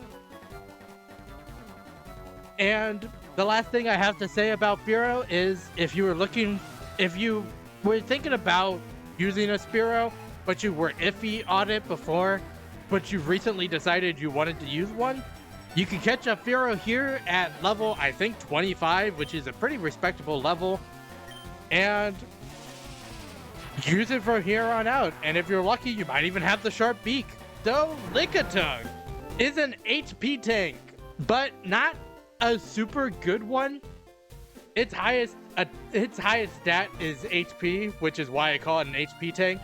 But it outclassed by Pokemon like Lapras and Snorlax, which we also just got access to. So it's kind of lackluster in that department. It also doesn't have a great level up moveset, only really learning normal moves along with Knock Off, which is not a good move in this game, and Lick, which is also like a 20 power move, which is not amazing. But being a normal type, it does have a pretty good TM move set, learning moves like Thunderbolt, Flamethrower, Iron Tail, Earthquake, and moves like that all through TMs. The other thing about Lickitung, which is pretty surprising, is that it's actually a pretty good HM Pokemon, learning Cut, Rock Smash, Strength, and Surf as HM moves, which is pretty good, all things considered, and might be the best HM Pokemon in this game, is Venonat. Venonat actually becomes a pretty decent special attacker, having decently high special attack and not being the fastest Pokemon of all, but it's not super slow. It also learns all of the powder moves, being Sleep Powder, Poison Powder, and Stun Spore, allowing it to be a very versatile support Pokemon. but it also learns just a lot of Psychic type moves for some reason, and no Bug or Poison type moves at all for whatever reason. It also has what I would describe as a decent TM moves or TM list. Basically by that I mean it gets Giga Drain and Psychic from TMs, which allows it to have some variety in its moveset, and it allows it to actually be able to do some type of damage. And the last thing about Venonat, and actually Venomoth, its evolved form, is that its typing is the biggest thing that holds it back. It being a bug poison type is just not a great typing. It has 4 fairly common weaknesses, being fire, flying, psychic, and rock. And it just makes it really hard to use a Venonat in any meaningful way. But with that being said, the next Pokemon that you can find here is actually a FireRed exclusive. It's Gloom. And Gloom actually has some things going for it. Like, it gets Moonlight at level 35, which is not super far off from when you catch it, between levels 24 and 28, I believe. But other than that, it has a lot of the same problems as Oddish. It doesn't really get any good moves. It doesn't really have a very good TM list, being very limited to like Giga Drain and stuff like that. And other than that, unless you want to get Moonlight on your Gloom, you can evolve Gloom whenever you want, making it basically a fully evolved Pokemon as soon as you catch it. And the next Pokemon is Gloom's LeafGreen counterpart. It is Weepin' Bell, not Victory Bell. It's very similar to Gloom, if I'm being honest. You can evolve it almost immediately because it doesn't learn anything good after you find it. And it actually has a better TM list than Gloom, learning a few extra good moves. But nothing that I would really recommend, honestly. It's more stuff that is like decent if you're planning to use a Weepin' Bell and want it to have at least some type of variety in its movesets, but there's nothing truly spectacular within it. And now all of the rest of the Pokemon we need to go over are the Super Rod encounters. So the first of the Super Rod encounters is actually Psyduck. Psyduck is actually a super well-rounded Pokemon. Once it's fully evolved, its lowest stat is 78, which is amazing, actually, making it really good at just taking attacks and doing damage. And other than that, it's kind of hard to use. And the reason I say that is because its level up moveset is just plain trash. It gets Confusion and Scratch, and that is it. Until level 44.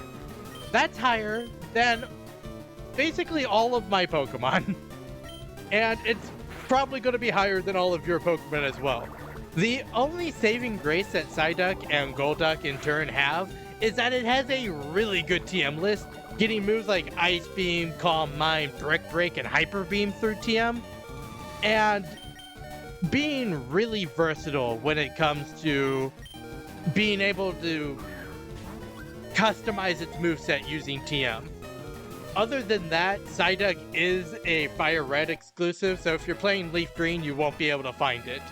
But in contrast to Psyduck, the Leaf Green exclusive is Slowpoke. Slowpoke actually has two really good abilities that prevent statuses, but in my opinion, Confusion happens a lot more than Infatuation happens, so one of the abilities is better than the other. Slowpoke also just has a really good typing. Water and Psychic being paired together actually covers a lot of each other's weaknesses to do at least neutral damage against everything. But Slowpoke is also the slowest Pokemon in the game. So I wouldn't say that you're going to be outspeeding anything. So the good typing is contrasted by the poor speed, but has a pretty good TM list, getting things like Water Gun, Confusion, and Rest through level up. But it has an even better TM list, getting things like Ice Beam, Thunderbolt, all of the special moves you would ever want on it through TM. And Slowpoke and Slowbro, in turn, are actually really good defensive Pokemon. Being able to take a lot of hits and then being able to deal damage or set up afterwards. And the last thing about Slowpoke is that Slowking doesn't exist as of Kanto, so you cannot get Slowking in the main story of this game. Sort of like a lot of the other Gen 2 evolutions of these Pokemon. Another one of the Pokemon that you can find here, you've actually seen me catch already, is Horsea. Horsea is found in FireRed with the Super Rod. And again, just like Slowking, Kingdra does not exist. So you're not getting the super powerful Dragon-type Kingdra in this game. But even just being Horsea and Seadra, it is a pretty decent special sweeper. So it has that going for it, but it has a very lackluster level up moveset, having nothing over 40 power until level 51, which is insane. But it does learn moves like Ice Beam, Surf, and Hidden Power through TMs and HMs, so it becomes a pretty respectable Pokemon in the long run if you plan to use it. Just remember, it doesn't get the Dragon typing, so it is a pure Water type in this game. But the LeafGreen counterpart to Horsea is Krabby. And I say that sort of iffily because both of them are only quote-unquote exclusives when you're using the Super Rod. Later in the game, they become available in both games. But Krabby actually has amazing abilities, being able to either block crits, which God knows I need at this point, or being able to not have its attack lowered, which, being a physical attacker, is a really good ability for it. The other things about it, it has a pretty alright level up moveset, getting both Stomp and Crab Hammer, which Crab Hammer, being a special attack in this game, is not great for it, but it is at least a stab move for it, and a decent one at that. It also, like I've already mentioned, has a massive attack stat once it's fully evolved, and can actually get a pretty decent moveset through TMs and move tutors. But as I've stated already, its typing and stat distributions don't align, being a Water type in this game, being a special type, but having high physical attack instead of high special attack. And the last new Pokemon that you can fish up here with the Super Rod is Gyarados.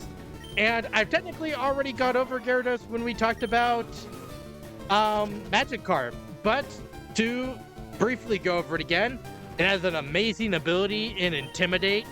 It gets its moves, type, and stats are really fighting each other, if I'm being honest. Its types and moves are very specially oriented, being more focused on doing special damage rather than doing physical damage. But its stats really focus on the physical damaging aspect and being a physical attacker. So it's really fighting for what it wants to do. But it can actually get a really decent moveset, being Dragon Dance, Earthquake, Return, and Hyper Beam. Just being able to sweep through Pokemon really easily after it sets up with Dragon Dance. And if you don't want to train a Magikarp, you can very easily get one here, or get a Gyarados here, and just fly through battles with it. It is Pidgeotto. And it's kind of weird going over Pidgeotto, considering Pidgey was the first Pokemon I ever talked about in this game. Pidgeotto is a decent Pokemon, as I went over in the first episode, but at this point, there are better flying types. We've had access to better flying types for a while now, and it's kind of hard to recommend Pidgeotto at this point. But if you want to use a Pidgeot still, this is your last chance to get it. Or one of your last chance to get it. I shouldn't say last chance because that's not true. But also, if you want to use Pidgeotto, or Pidgeot,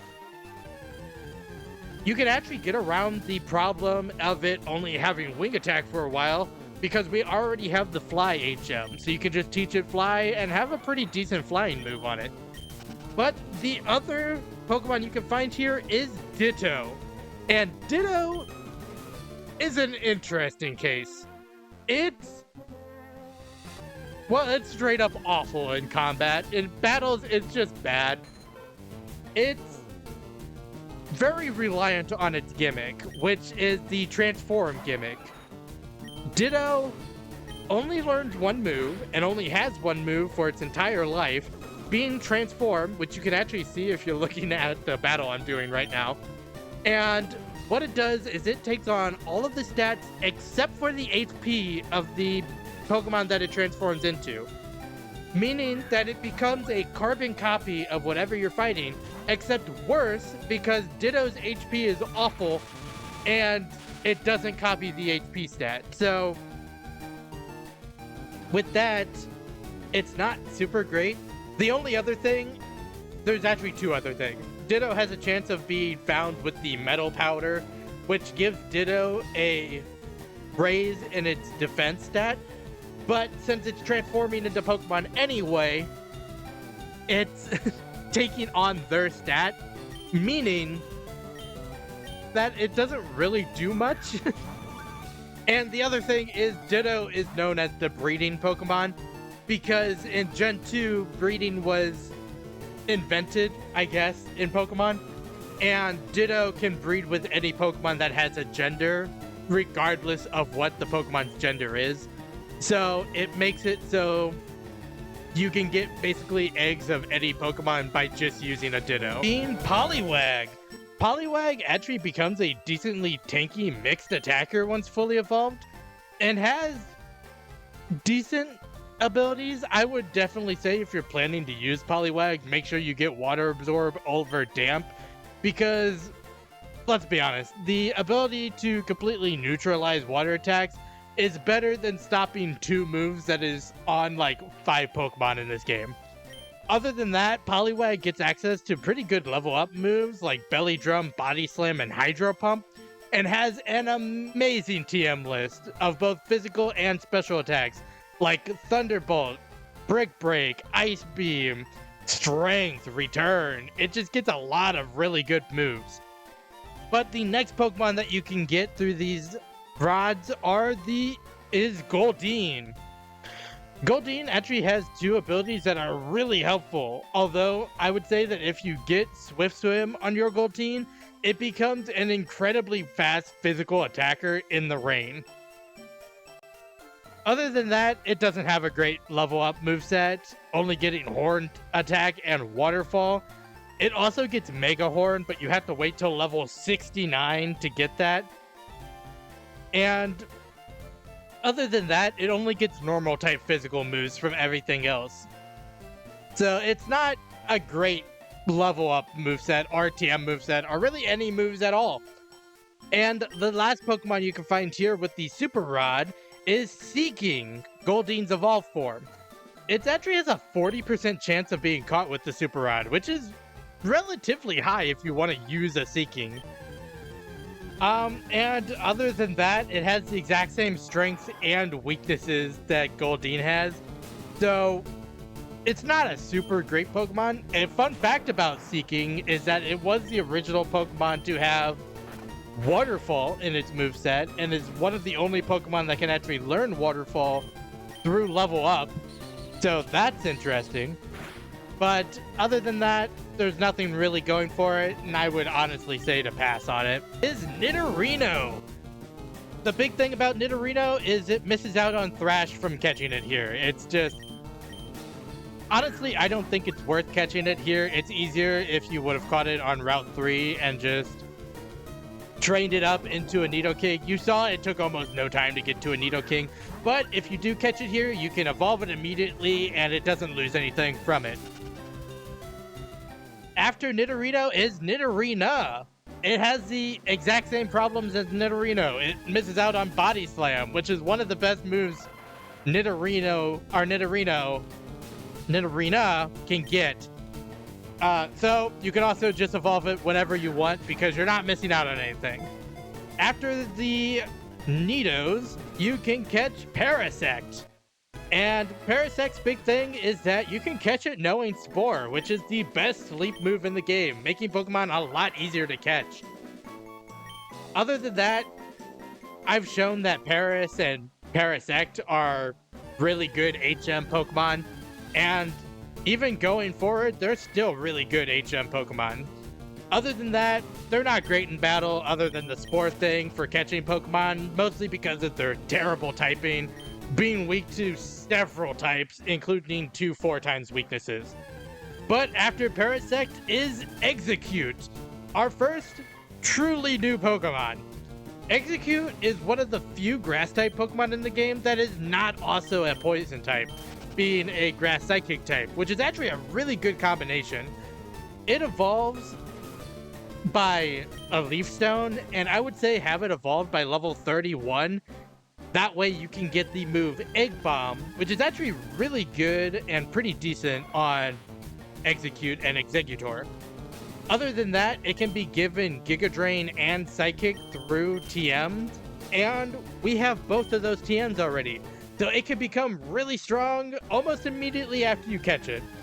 Other than that, it becomes a pretty decent special attacker and is really nice to use in a role if you are still looking for a Grass or a Psychic type. After Execute is Rhyhorn. Rhyhorn becomes a very defensive physical attacker.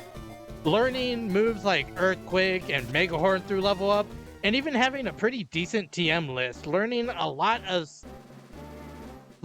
a decent amount of physical attacks, like I believe it learns Return, Iron Tail, Earthquake, and moves like that through TMs. But weirdly enough, it also learns a lot of special attacks through TMs, which is weird because it has a whole 30 special attack. Other than that, it can also learn Rock Slide through Move Tutor, which is really good on it, being able to hit 2 Pokemon in double battles and being able to flinch Pokemon if it moves first. And the next Pokemon that can be found here very rarely is Chansey. And by very rarely, I mean 1% of the time. It's like one of the rarest Pokemon in the game. It also has a 5% chance of being caught with the Lucky Egg, which is an amazing item because it doubles the experience that you get from battles. Other than that, it's a really good HM tank, being able to tank special attacks very well, although any physical attack basically just ruins it. Also, it can evolve into Blissey because Blissey didn't exist in Gen 1, so it doesn't get the added benefits that Blissey had, but it is a pretty decent support Pokemon, having moves like Soft Boil, Sing, and Light Screen through level up, and Toxic, Safeguard, and Rest through TM. And the only other Pokemon that can be found in the main area that we have not gone over yet is Dragonair. Specifically, while fishing with the Super Rod, you can find Dragonair very rarely 1% of the time. And the main benefit of it is it just skips past having to have a Dratini, because Dratini is miserably weak. It still takes 20 to 30 levels to evolve into Dragonite, which is still a grind and a slog to get there. But Dragonair is certainly better than Dratini and is a pretty fine Pokemon altogether. It also has a 5% chance of holding a Dragon Fang when you catch it, which just powers up Dragon-type moves, and is pretty decent on a Dragonite, all things considered. Also, Dragonair also only has 2 weaknesses, being Ice and Dragon-type, which are 2 of the types that have the least amount of Pokemon in the game, although some of the most powerful, so I would still watch out for them. And other than that, Dragonair has the same amazing TM list that Dratini had all that time ago. Kangaskhan. And Kangaskhan is one of the most offensive normal types in the game. It has a massive normal type, or massive attack stat, which allows it to use a ton of moves that it gets through TMs very effectively, like Shadow Ball, Hyper Beam, Earthquake, Iron Tail, and even Brick Break it gets. It's an amazing Pokemon to use those, and it's also decently quick, all things considered. The only real downsides that it has is that its level up moves is pretty lackluster, but if you catch it here, it will be caught knowing Fake Out, which is an amazing move that it has. And also, I know I haven't talked about shinies very much, but I just want to bring up that this is what the shiny of Kangaskhan looks like, and it looks amazing. It basically just gives it the same color scheme as the little baby that it carries around, and it is so adorable, and I love it. Venomoth. And Venomoth has the same strength and weaknesses of Venonat that I went over a couple of episodes ago. It has a bad typing for both offense and defense. It becomes it is a decent special attacker, having decently high special attack and decent speed, so it can outspeed at least a couple of things.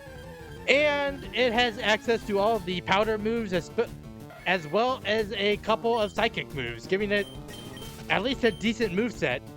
The only other thing is that it skips the weak Venonat stage, meaning that you don't have to slug through having a Venonat, which I would say is pretty nice. And the other Pokemon that can be found in Area 2 is a really nice one. It's Tauros. And Tauros is a fast physical attacker. It has an amazing ability in Intimidate, but it also has a couple of downsides. Mainly, its level up moveset is abysmal, learning like nothing. It also doesn't really learn much through TM, only getting like Iron Tail, Earthquake, Return, and Hyper Beam as really good physical moves through it. But it's a really decent Pokemon, and I would say if you're looking for a normal type, you could do a lot worse. Tentacool. Tentacool actually has a really great defensive typing, being a water poison type, which gives it 7 resistances, which is amazing. It also has a really decent ability in Clear Body, which makes it so your opponents aren't able to lower its stats, which is really nice to have when you have a defensive Pokemon that tanks hits well and can't have its stats lowered. But that's really where the positives of Tentacool and its evolved form end. Tentacool doesn't really learn a whole ton of moves, and it's its biggest downside, actually. It can learn moves like Giga Drain, Ice Beam, and Surf through HMs and TMs, but through leveling up and other HMs and TMs, it doesn't really get a whole ton. But next up, if you use the Super Rod, you can catch Seadra. Seadra is actually a FireRed exclusive, and it has the exact same ups and downs as Horsey does. It's a decent special sweeper, it has lackluster level up moves, but it does have a couple of good HMs and TMs. The biggest downside to Horsey and Seadra, however, is that Kingdra does not exist in this game, or it doesn't exist in the main story of this game. So you can't get Kingdra. But next up, the LeafGreen counterpart to Seadra is Kingler, also only found with the Super Rod, but it has amazing abilities. It has a couple of good level up moves in like Crab Hammer and Stomp, and it has decent moves from HMs and TMs. The biggest downside to Kingler, however, is that it is a physical water type, which doesn't work in Gen 3 and before. It's because of how typings work and how physical and special types are. It being a pure water type that has high physical attack doesn't work with how it does stab and everything. So that would be its biggest downside. But if you can work around it, Kingler actually does get a lot of good physical moves that it can take real advantage of. Electrode. And Electrode is actually the fastest Pokemon in the game. Also, being an electric type, it's only weak to ground, which is pretty great, all things considered. And being the fastest Pokemon in the game makes Electrode an amazing support Pokemon, weirdly, using moves like Light Screen, Torment, Taunt, and Toxic just to really irritate your opponents. But other than being a support Pokemon, Electrode only really gets access to electric type moves that are special attacks. So it'll be relying mostly on like Shockwave or Thunderbolt to be doing damage, and then really leading into supporting the rest of your team using those fast, irritating moves on your opponent. And the other trade gives us Tangela, which is one of only 3 grass type families in the game that is not poison type. It also turns into a really fast special attacker when in sunlight thanks to its Chlorophyll ability, or Chlorophyll ability.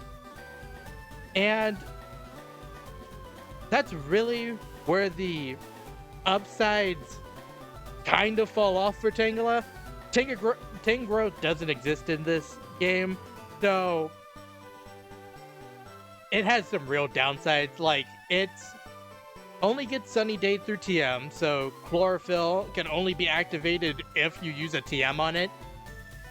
It also only has 8 special moves in total, and 6 of them are grass type moves, so coverage is non-existent on this Pokemon. But similarly to Electrode, in Sunlight, Tangela can be a pretty decent support Pokemon, being really fast and getting a lot of good support moves. So Seal has an amazing ability in Thick Fat, being able to reduce the damage of fire and ice type moves, which, granted, it is a water type, so neither of those moves are super effective on it anyway, and both of them are actually resisted. But it's nice to just be able to completely forget about those types, even when it evolves and gains the ice typing. So it's just really nice to have. It also gets the upside of learning Ice Beam through level up, so you don't have to go to the game corner and buy Ice Beam for it, which is an amazing upside. It's also just a tanky water type, which is really nice to have. I've shown that tanky water types with Turtle are really good to have. Also, I just wouldn't recommend doing this trade. You can catch a Seal very easily in the Seafoam Islands, and that's where I would recommend catching it if you really want a Seal. Over Aerodactyl! The biggest downside of Aerodactyl is you get it at level 5, like all of the other fossils. But I would argue that is where the downsides stop. It has Rockhead as an ability, which I would highly recommend over Pressure, just because it has moves that do recoil damage that it can take really good advantage of. It has a decent level up moveset, learning Wing Attack, or I think it has Wing Attack from the start, and then it gets moves like Bite and Ancient Power, which are really nice coverage. It's also just a really fast physical attacker, which is good for a rock flying type, honestly. It also has an amazing TM and HM moveset, or learn set, as well as really good moves it learns from move tutors. It can learn moves like Fly, Earthquake, Rock Slide, Dragon Claw, Steel Wing, and even like Double Edge. It gets so many good moves, and honestly, I would highly recommend it if you're still looking for a Pokemon. And it's just, I wish it started higher than level 5, but that is really the only downside. Grimer is actually an offensive poison type, which isn't a great type to be offensive because it's only super effective on, I think, grass types, which when half of the grass types are poison types and one of the other grass types is a psychic type, it's not the greatest balance. Grimer does have the upside of learning Sludge Bomb through level up, so you don't have to wait until post-game to get Sludge Bomb on it. And it actually has an amazing TM list. But another big downside of it is it's miserably slow, and it makes Grimer kind of hard to use in the long run. But in LeafGreen, exclusively actually, you can find Grimer's evolved form Muck here. It's incredibly rare, only being found 5% of the time, making it decently difficult to find. And like I said, you can only find Muck in LeafGreen, while you can just catch a Grimer here in either of the games and almost immediately evolve it, so it's not the biggest deal in the world.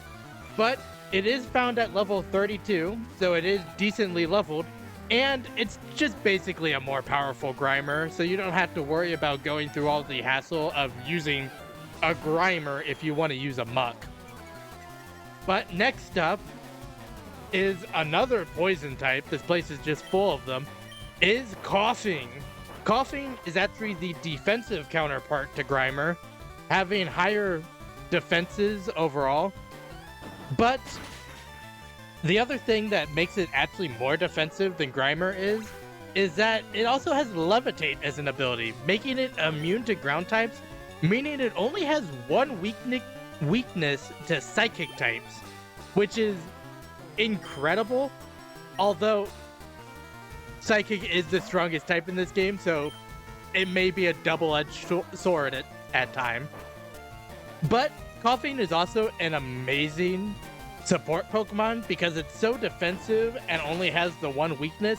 It can just withstand hits and basically just set up and support your other Pokemon beforehand using stuff like Toxic and moves like that.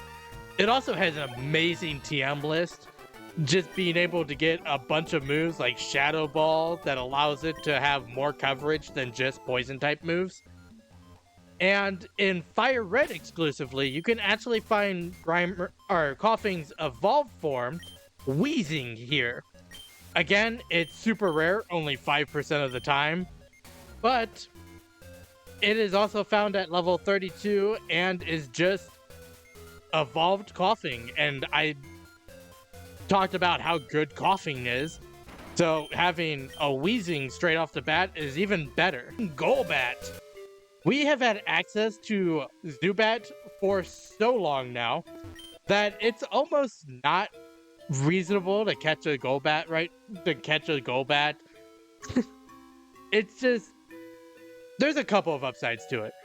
One of the upsides is that you skip the very weak early stages of Zubat. So you have like Wing Attack, you have Bite and everything.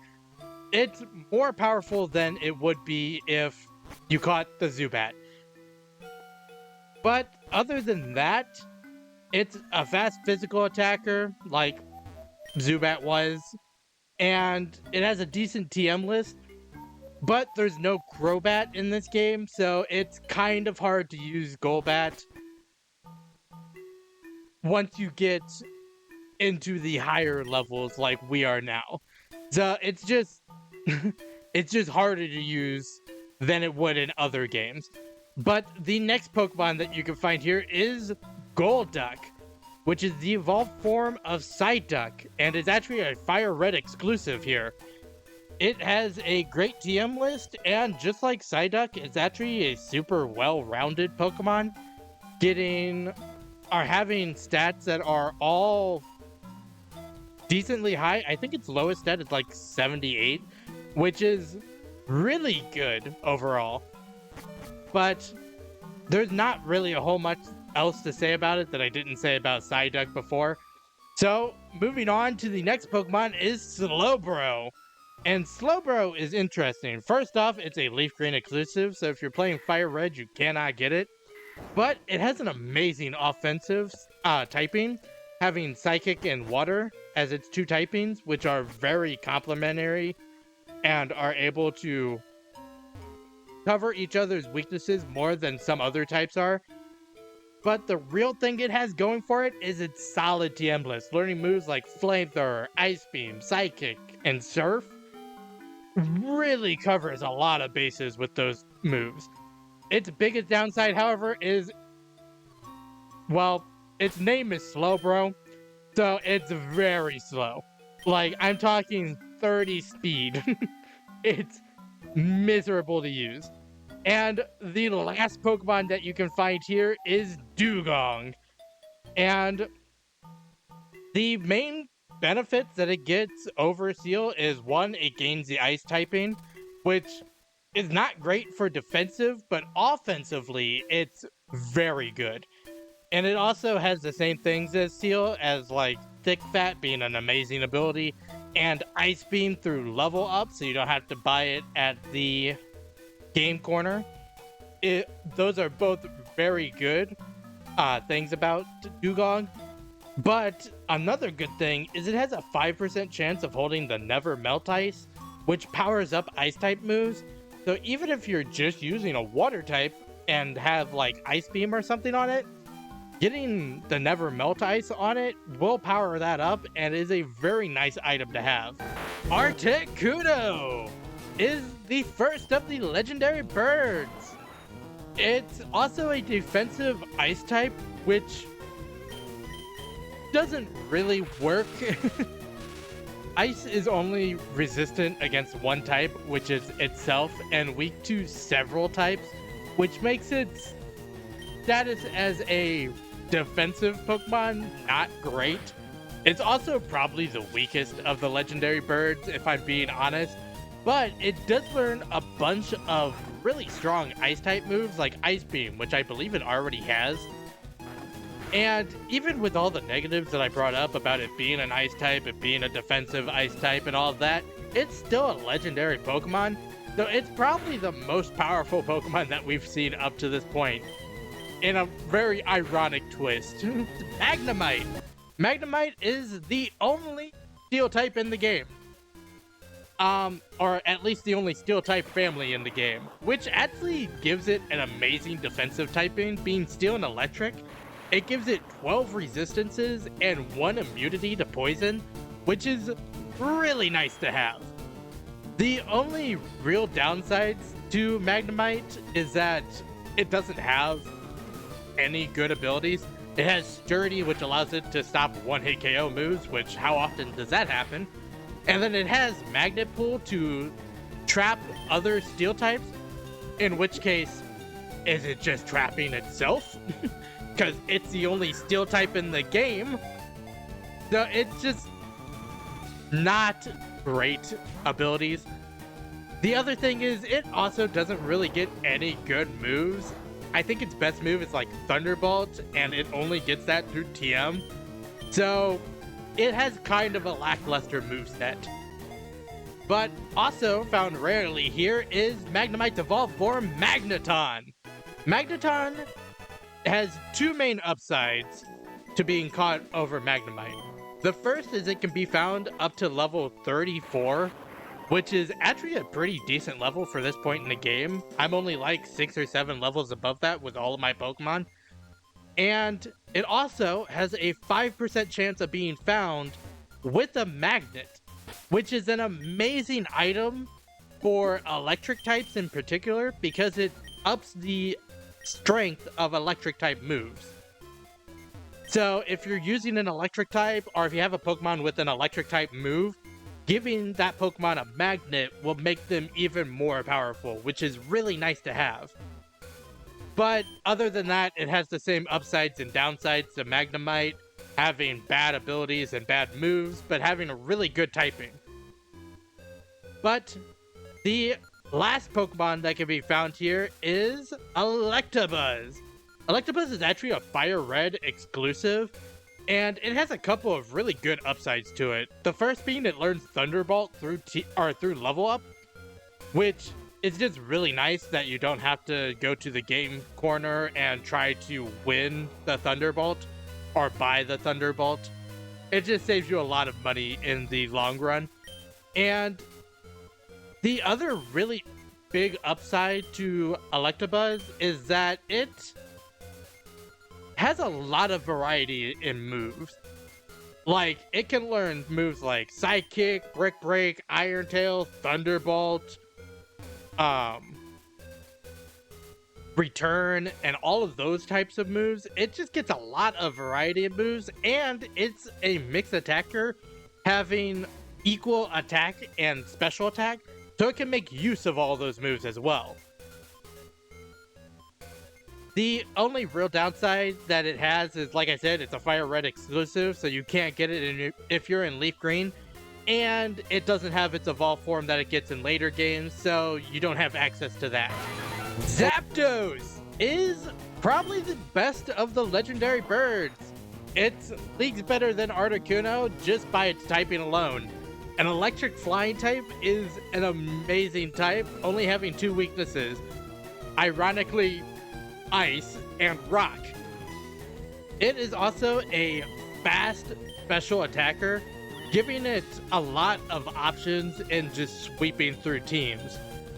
It's also probably the best flying type in this game, but it only gets access to electric type special moves and drill peck through leveling up. So you're relying pretty heavily on those 2 modes of offense. But like I said for Articuno, even with that downside, it's a legendary, and this one's even more powerful than Articuno, though it's going to be more powerful than basically anything you've ever seen yet. Poliwhirl. Poliwhirl, like I said, can only be caught here with the Super Rod. It can also evolve whenever you want it because it evolves with the Water Stone. And it's a good mixed attacker that has a great TM list.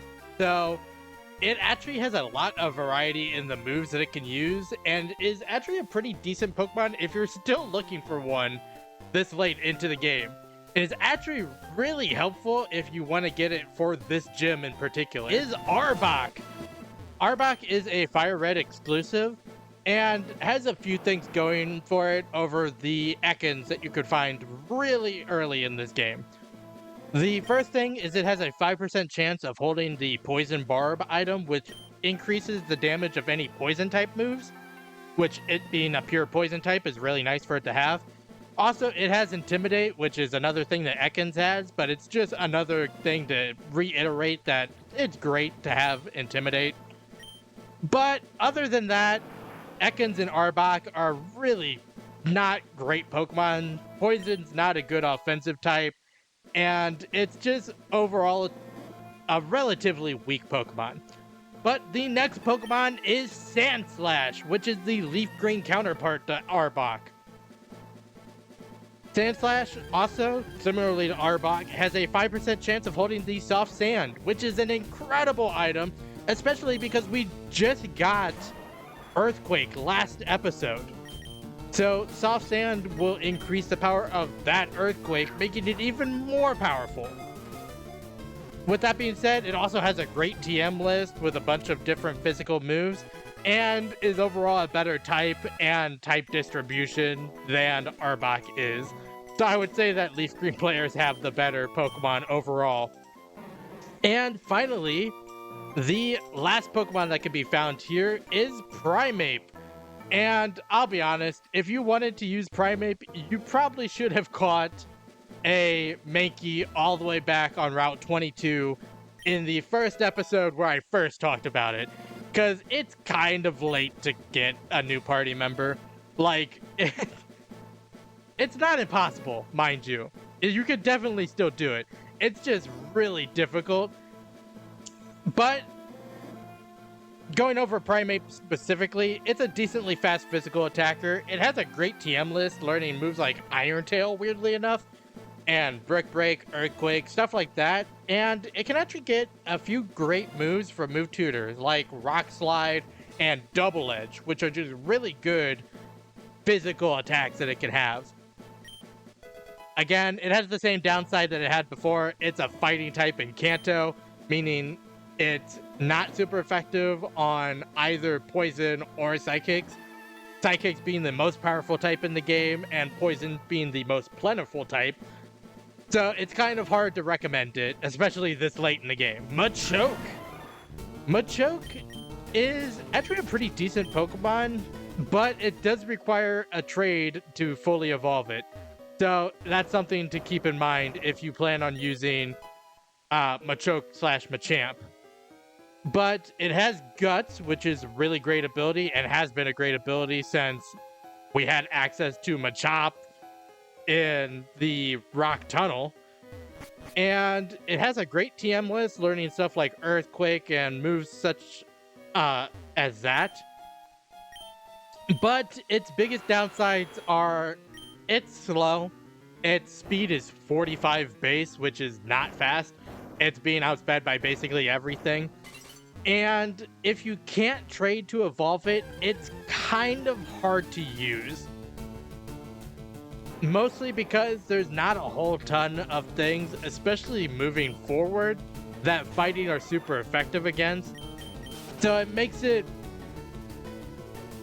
more difficult to use than if it was able to evolve into Machamp and get that amazing stat increase that it gets. Persian!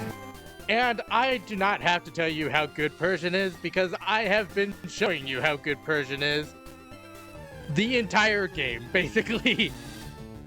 Persian is a fast mixed attacker. It has a great TM list, getting like Aerial Ace, Shadow Ball. It can even learn, I think, like Thunderbolt, which is really cool and everything. But having like Return and Hyper Beam, like my Persian does, as you can see me using it right now, makes it a really strong and reliable Pokemon. Also, Persian has Limber, meaning it can't be paralyzed, which is just a nice thing to have, so you don't have to worry about playing around paralysis, basically. But the other Pokemon that can be found here is Tentacruel. Specifically, while you're surfing here, you can find Tentacruel in the water, and it has the exact same up and downs as Tentacool had so long ago. Honestly, because you can find these Pokemon during the main story, they are pretty reliable and pretty good pickups if you don't have a full team at that point. But since you could catch their pre-evolved form so much earlier than what I'm doing, at least, I would say that it's better if you just use the pre-evolved versions and evolve them and just use them like that. But Tentacruel itself has the great defensive typing that Tentacool had, being a water poison type and having, I think, 7 or 8 resistances, which is just great for a water type to have. But it obviously being mostly because of the poison type. But it still doesn't really get any good moves at all. So you're pretty much relying on like Surf and Acid, which is just not a great move. And it's kind of hard to recommend it because of that. Is Hypno, which is also, funnily enough, the boss of this place. Hypno, ironically, cannot be put to sleep when it is its whole gimmick. So, you know. It's also a mixed attacker and is pretty decent at it. But its main claim to fame is that it's a defensive psychic type, meaning it can take more hits than most other psychic types. It also has a pretty decent moveset. Since it's a mixed attacker, it can learn moves like Shadow Ball, Brick Break, Psychic, Hyper Beam. It learns a lot of good moves. Ponyta, or Ponyta, depending on how you want to pronounce it. It is a fast physical sweeper, which is kind of unfortunate for a fire type, especially Gen 3 and prior, because fire types really can't take advantage of their physical attack, especially not a pure fire type. And Ponyta doesn't really learn very many physical moves that are good for it. It gets moves like Stomp. I think it can even learn Earthquake, which would be decent, but it does not have a ton of moves that it can use. Also, Flash Fire is definitely the better of the two abilities because Runaway just allows it to escape any wild Pokemon. But with Ponyta gone over, the other Pokemon that can be found here is its evolved form Rapidash. And there are two things to go over with it. The first is that it is pretty rare. It only shows up 5% of the time, so it's kind of difficult to find if you're looking for it. But if you do find it, you get to skip the weaker Ponyta phase, and you don't have to deal with the weaker stats. You don't have to worry about leveling up to level 40. It's just basically a fast track to get the stronger Pokemon. It's Magmar. Magmar is a LeafGreen exclusive and is actually the counterpart of Electabuzz that we went over a couple parts ago. Magmar is decently fast and is a mixed attacker, so basically any moves you give it, it can use decently well, and it learns a lot of good moves. Just through level up, it learns both Fire Punch and Flamethrower, which are amazing moves for it, and makes it so you don't have to worry about like getting Flamethrower through TM through the game corner, which saves you a ton of money. But it also learns a really good mix of TMs, learning moves like Brick Break, Sidekick, Iron Tail, Hyper Beam. I think it might even be able to learn like Earthquake, which is insane coverage for it. And being a pure fire type, having that insane of a coverage is really nice because fire types are only weak to 3 types. And if you have even just Earthquake takes out one of the 2 types, so it's really nice to have the coverage. But with Magmar gone over, the other Pokemon you can find here is Graveler. And Graveler is kind of an interesting case because it's our first real instance of a Pokemon that can only be found through Rock Smashing.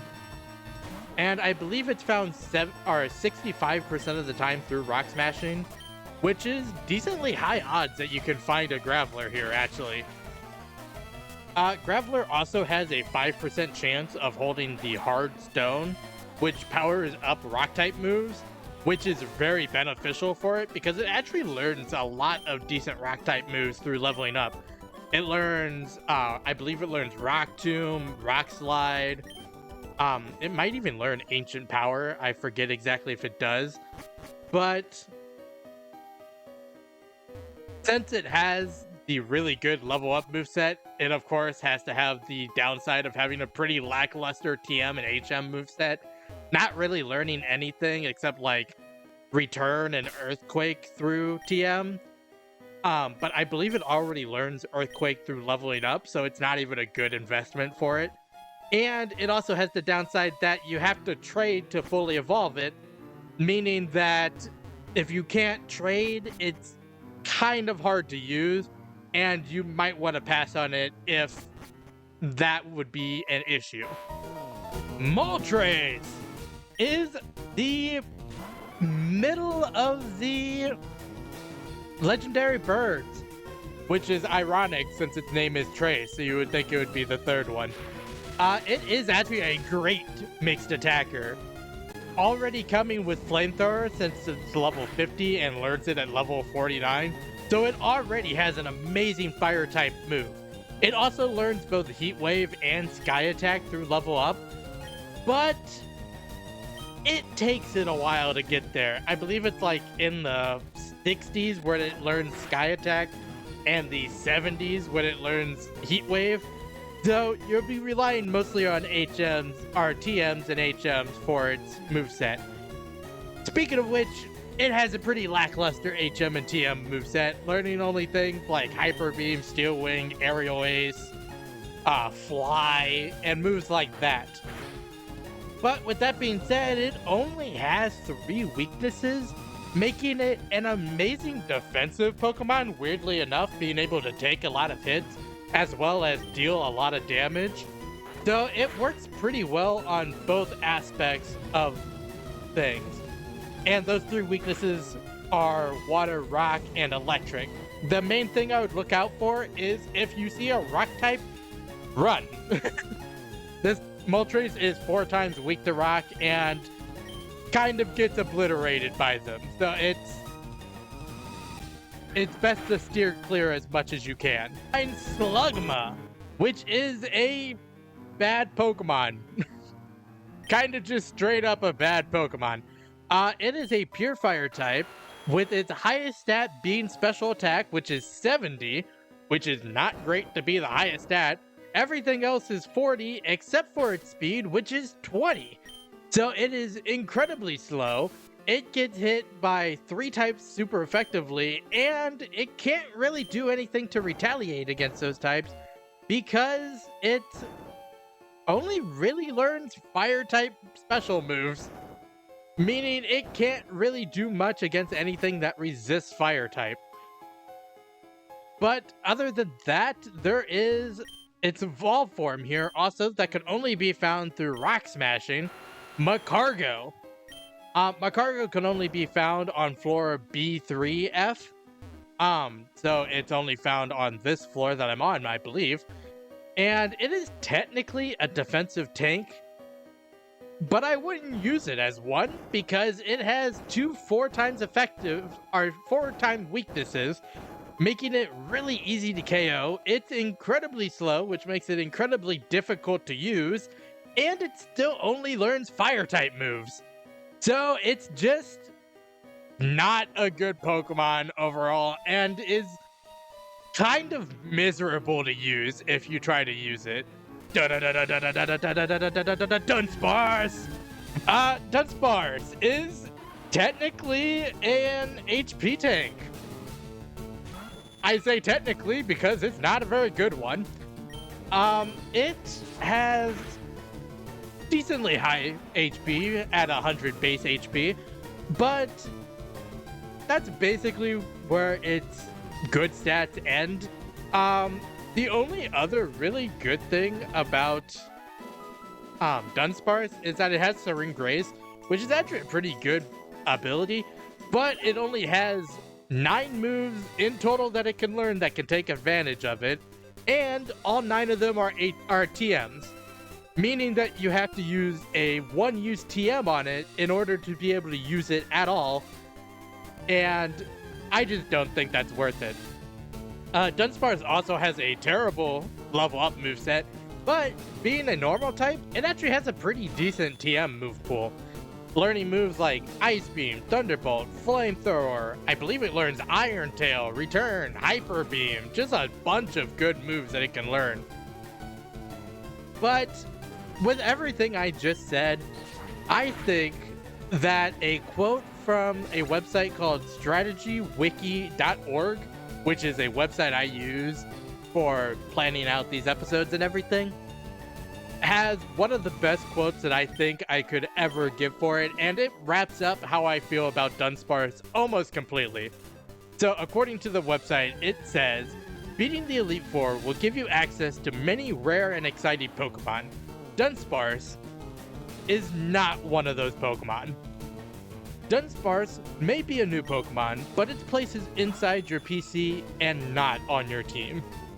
Which is just such a brutal, takedown of Dunsparce. It's almost bullying, but I feel very similar to how that paragraph reads, and I would just not recommend Dunsparce at all. It's not a good Pokemon, and it's pretty difficult to even recommend it at all. Marill can actually be caught at a bunch of different levels, and if you catch it at level 17 or higher, it will evolve immediately after gaining 1 level, becoming a Azumarill. And that is actually an incredible buff to its stats and everything, and it actually becomes a pretty decently defensive HP tank after evolving.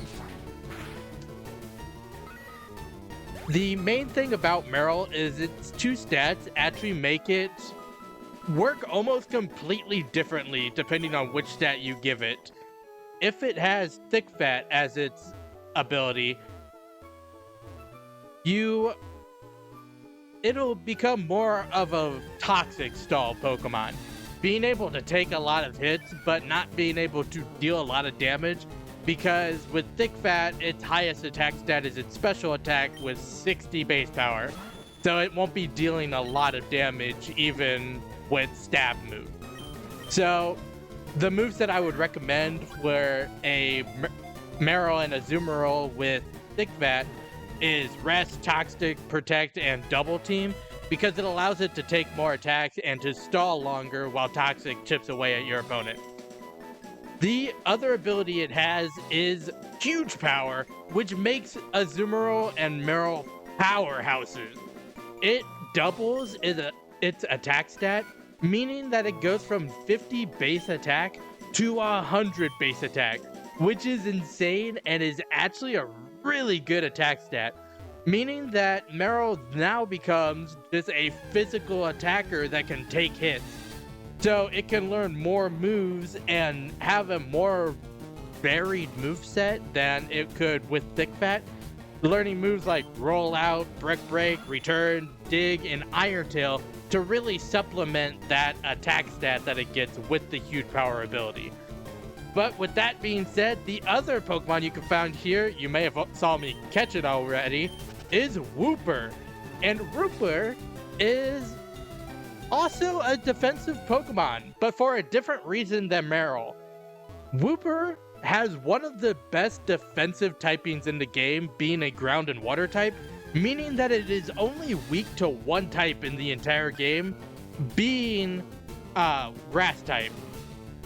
Wooper also gets access to Water Absorb, which I highly recommend over Damp because Water Absorb just allows it to not take any damage from water attacks and heal if you would think it would be hit by a water attack. You can just switch into it.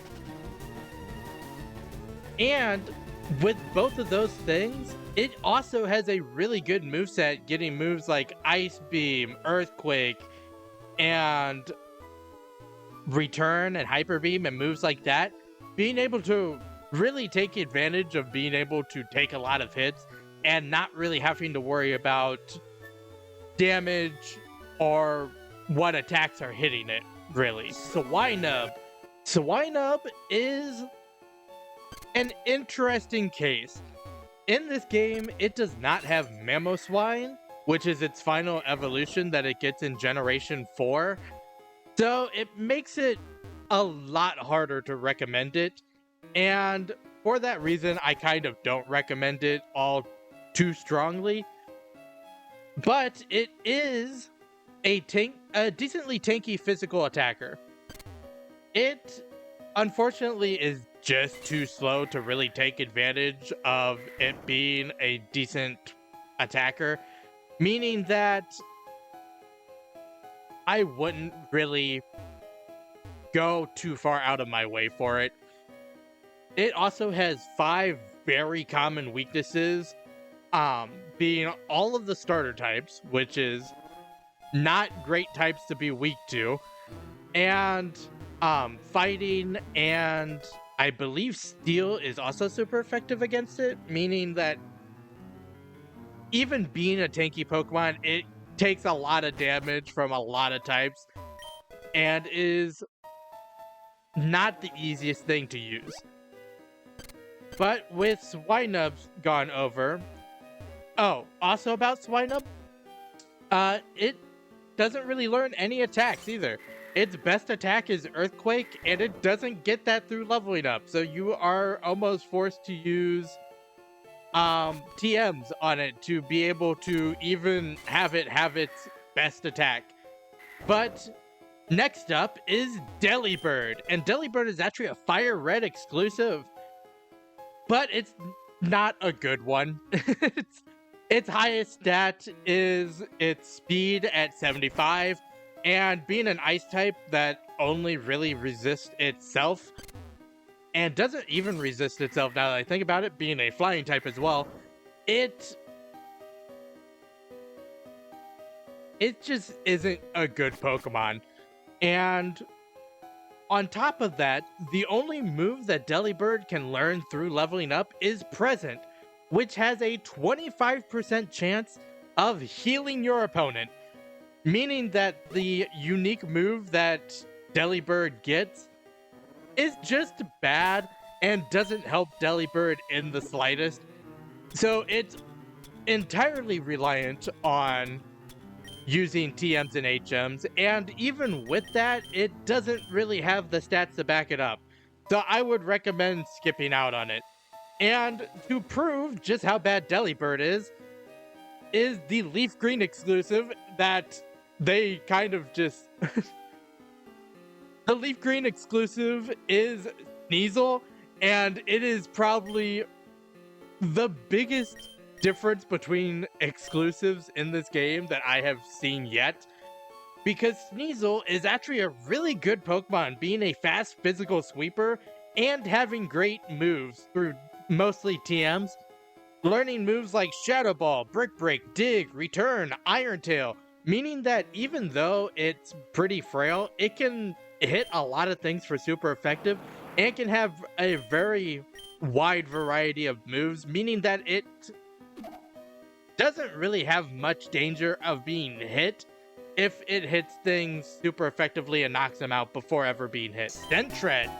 Sentret is a very similar Pokemon to Rattata, being an early game normal type that is pretty weak, all things considered.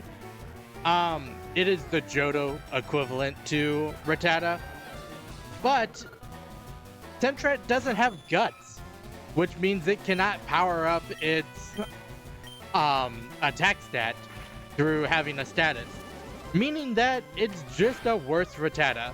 Also, being a normal type, it has an amazing TM list, but it doesn't have the stats to really back it up, so it's not really easy to use at all, and I would kind of recommend skipping it just because of that. The next Pokemon after Sentret is Qwilfish, and Qwilfish is actually a FireRed exclusive and is a high-speed physical attacker, which is an interesting thing for a water type. Most water types are known for being more bulky and being able to take more hits. Qwilfish actually can't really take any hits, but it can deal some damage. And it actually becomes faster in rain due to the Swift Swim ability if it has it. The main downside to Qwilfish is, like I said, its other stats are pretty low and it can't really take any hits. It doesn't get a lot of good moves. Its best moves are like Shadow Ball, Sludge Bomb, Revenge, and Return, meaning that it doesn't have very much variety in its moves and makes it kind of hard to use if you don't want to go out of your way to get those TMs. But the last Pokemon that can be found here is Remoraid, and Remoraid is a LeafGreen exclusive. It is actually a pretty decent mixed attacker.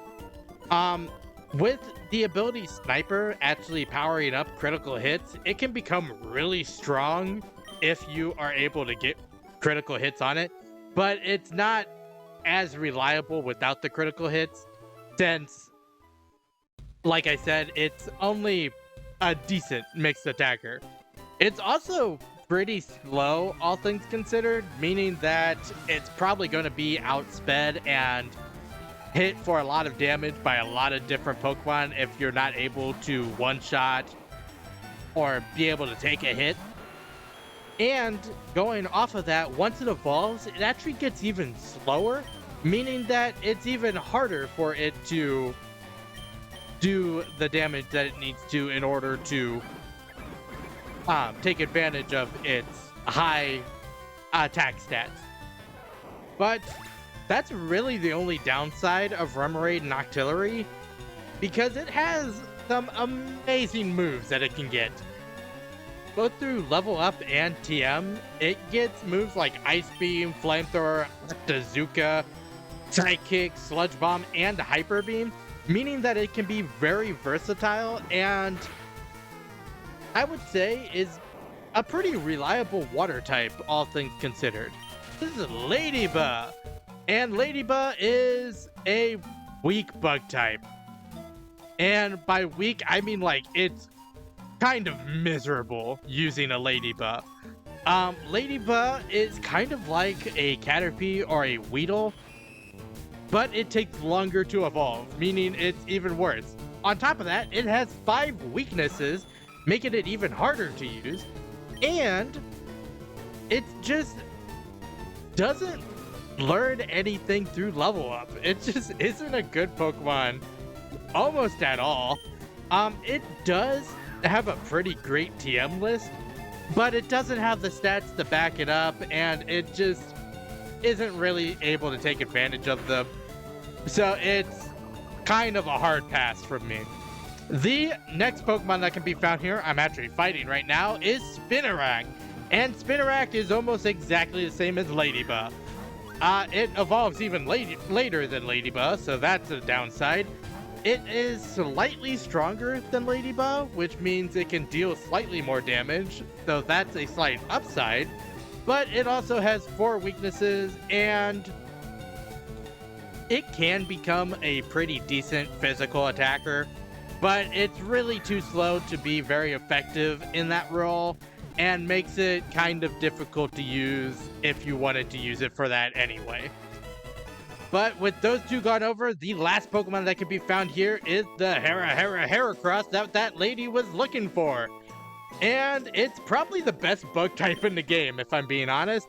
It has a massive attack stat, and that attack stat can be boosted thanks to the Guts ability that Heracross can get, meaning that massive attack stat can become even more of a massive attack stat and can kind of just make it a complete monster for anything to deal with.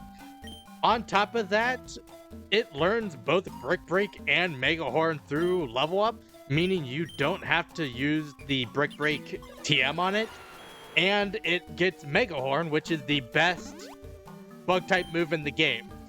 It also, its biggest downside is basically that it has a pretty lackluster TM moveset, but it doesn't super matter. Brick Break and Mega Horn plus Guts and it's a massive attack stat kind of make it run through whatever you want it to, and makes it a really reliable Pokemon with everything considered. It's Natu. Natu is a Psychic Flying type and is actually a really decently fast special attacker. But that's really the only thing it has going for it, because it doesn't learn pretty much anything other than Psychic to use, which I know I said works for Psychic types in this game like Hermes, but it's kind of harder to justify on Natu and Exatu, because they don't get as high a special attack as Hermes has. Its only really good moves that it learns are Psychic, Giga Drain, and Thief, and if you want to use one, I would highly recommend teaching it those 3 moves in particular, so that it has at least a little bit of type coverage. But the next Pokemon that can be found here is Yanma. And the big thing about Yanma is that Yanmega does not exist, so you do not get the power boost from evolving into Yanmega. Also, Yanma has 2 abilities and neither of them are great. It has Speed Boost, which what it does is raises the speed of the Pokemon by 1 stage every turn, at the end of every turn. But Yanma is already fast, so you're pretty much outspeeding everything anyway. And the other ability that it can have is Compound Eyes, which raises the accuracy of moves, but it literally only learns 1 attack that has less than 100% accuracy. So even Compound Eyes doesn't really help it that much. Yanma also learns some pretty good moves, even without having a decent ability.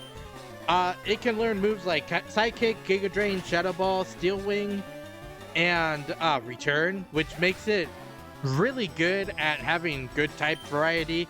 But it's just not good as either a flying or a bug type. So if you're looking for one of those, I would look elsewhere. And the last Pokemon here is Wobbuffet. Wobbuffet is a pretty notorious Pokemon, if I'm being honest.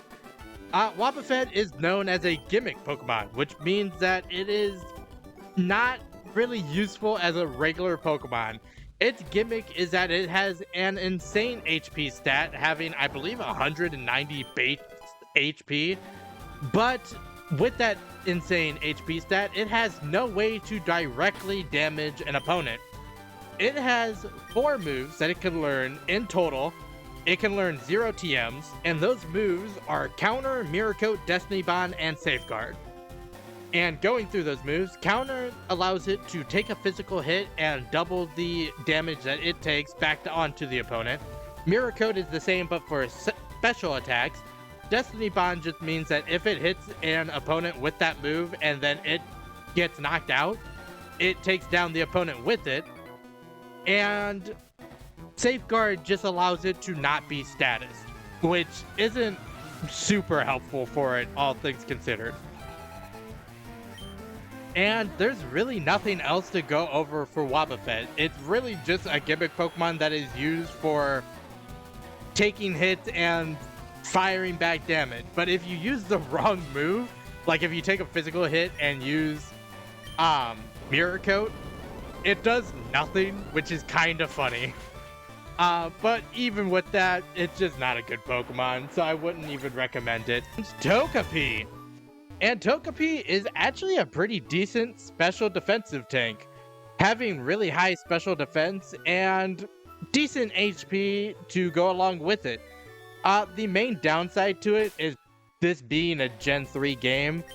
Togekiss does not exist, so Togetic is as far as Togepi's line will go, and it requires a friendship evolution in order to even get there. So it's a lot of steps even just to get to Togetic, but if you can get through all that, it's pretty decent. I won't say really decent because Togekiss is obviously a lot better than Togetic, but it does have Serene Grace, which I highly recommend over Hustle because, yeah, Togepi and Togetic are not physical attackers, so Hustle does nothing except for lower its accuracy for basically no benefit, but it also learns a lot of great moves. Like, it learns Ancient Power, Sidekick, Flamethrower, Water Pulse, and Shockwave, just to name a few. And even just naming those, it has a ton of type variety, which makes it a really valuable Pokemon to use and is really nice to just play around with its moveset to make it how you want it to be. This is Murkrow, and Murkrow is a decently fast mixed attacker, which is not something I thought I would say about Murkrow, considering it doesn't have an evolution in this generation. With that being said, it doesn't really have a whole bunch other going for it. Its only good attack through level up is Feint Attack, meaning that leveling up, you aren't getting much from it, so it's kind of hard to rely on its level up moves, and it really has to rely on its TM and HM move pools, which are actually okay. It learns moves like Shadow Ball, Steel Wing, Secret Power, and Aerial Ace all through TMs, so it's not horrible getting a decent moveset on it, as long as you have all of those HMs to use. And the other Pokemon that can be found here is Misdreavus. And just like Murkrow, Misdreavus does not have an evolution in this game. So you are struck with strictly Misdreavus. And the only other, notable thing about Misdreavus is it is the only other Ghost-type family in the game besides the Ghastly line, which is kind of funny. But it's also the only pure Ghost type in the game, meaning that it's not actually weak to Psychic and is actually strong against Psychic, which is a nice thing to have for it. Other than that, it doesn't have any stats above 85, meaning it's not very good in the stat department, and kind of struggles to actually do any real, anything real of substance in battle, so it's kind of hard to recommend, but it does have an amazing TM list, learning moves like Shadow Ball, Sidekick, Thunderbolt, Aerial Ace, and Calm Mind, making it not the worst choice in the world. Hoppip. Hoppip is not a great Pokemon. It has a pretty bad typing. with 5 pretty common weaknesses, including fire, electric, and rock types. Not to mention a 4 times weakness to ice, making it at least difficult to recommend. But it works a lot better as a support Pokemon than anything else. It only has one ability, which is Chlorophyll, making it double its speed in Sunny Day. But even with that, it's not the fastest Pokemon in the world, and it's still kind of hard to use. And it only really gets good supporting moves through leveling up. So it takes it a really long time, actually, to get any, like, usable move list that would actually be beneficial for it in any long term, which is Mantine. Mantine is actually a LeafGreen exclusive and is a pretty decent special defensive tank. It has a pretty good typing for tanking, only having 2 weaknesses in rock and electric. Electric being 4 times, so all you have to really do is avoid those 2 types and it takes hits pretty well. It also has 2 really decent abilities, Swift Swim making it a really fast Pokemon in the rain, and Water Absorb just making it completely immune to water types, meaning that you can just switch into any water type move you think is coming and just take the hit. And the last thing to go over with Mantine is that it has really good moves, actually. It learns a lot of good moves through level up and a lot of good moves through TMs and HMs, learning like Surf through HMs and getting Rain Dance to do the Swift Swim ability at all through TMs. But it also learns like Return. I believe it can learn Earthquake. It gets Aerial Ace for its flying type move. It can learn Bubble Beam and Water Pulse through leveling up. It can learn just a lot of pretty decent moves for a water flying type. Is Phanpy. Phanpy actually becomes a really good physical attacker with a lot of defense, both its attack and defense being 120 base. And it gets some pretty decent moves through all of the modes. It learns Earthquake through leveling up, which is a great boon. But it also learns like Iron Tail, Rollout, Hyper Beam, and Return to just have really solid coverage in the physical attacking department. But that's kind of where the upsides of Phanpy end. Phanpy's ability is Pickup, which is a pretty good ability.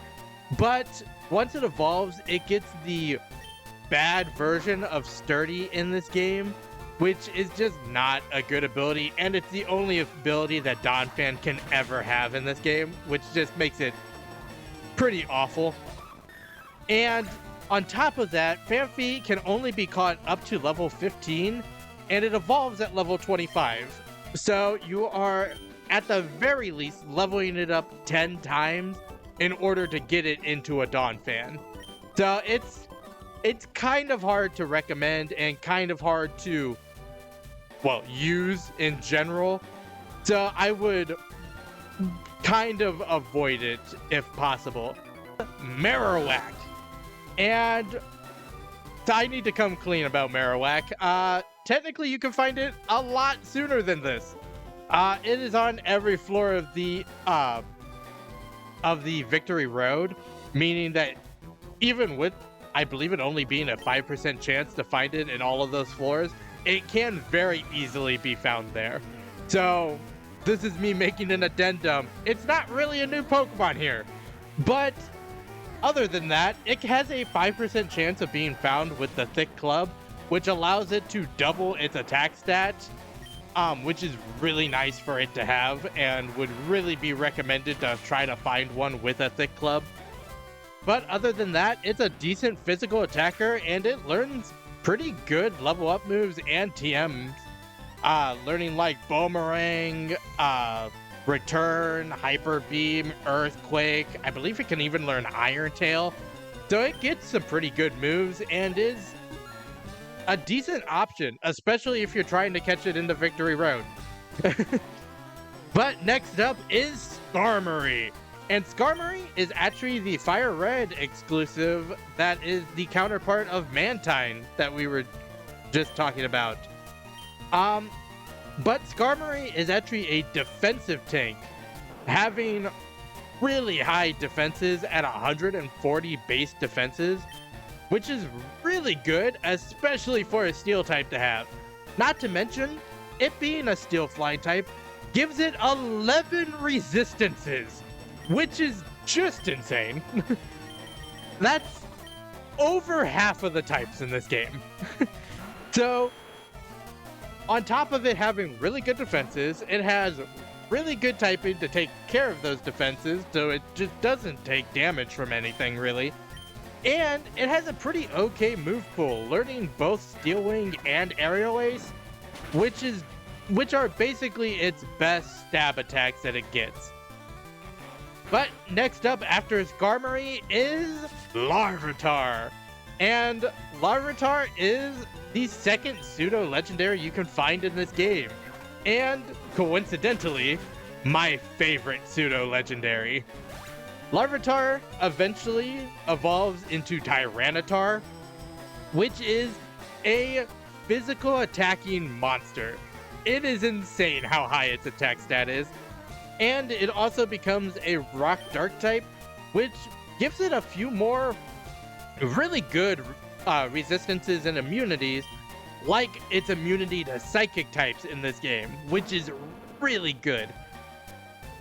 It also has an amazing level up moveset, learning moves like Earthquake, Rock Slide, Crunch, Thrash, and Hyper Beam, all through leveling up, which is just insane to think about, especially when talking about like the other Pokemon I've been talking about. Like Skarmory gets Steel Ring, which is I guess good, not compared to Rock Slide, Earthquake, and Hyper Beam though. The only real downside that I can tell you about is that since you catch it at level 15 at the most, it takes forever for it to become a Tyranitar. It takes forever for it to become a Pupitar even. But it's just so hard to raise, especially this late in the game, that it's kind of hard to recommend. But if you get it and you raise it, it becomes a monster. And it's like one of the highest recommendations I can give a Pokemon. It's Unknown. And Unknown is very much a gimmick Pokemon. Unknown has one different version of itself for every letter of the alphabet, as well as a question mark and an exclamation point.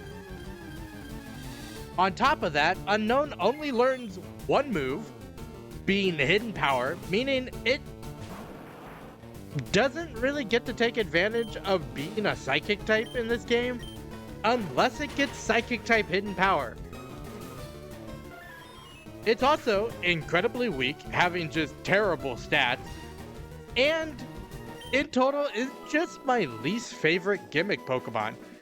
It holds almost no purpose besides being a collectible, which is basically its best use.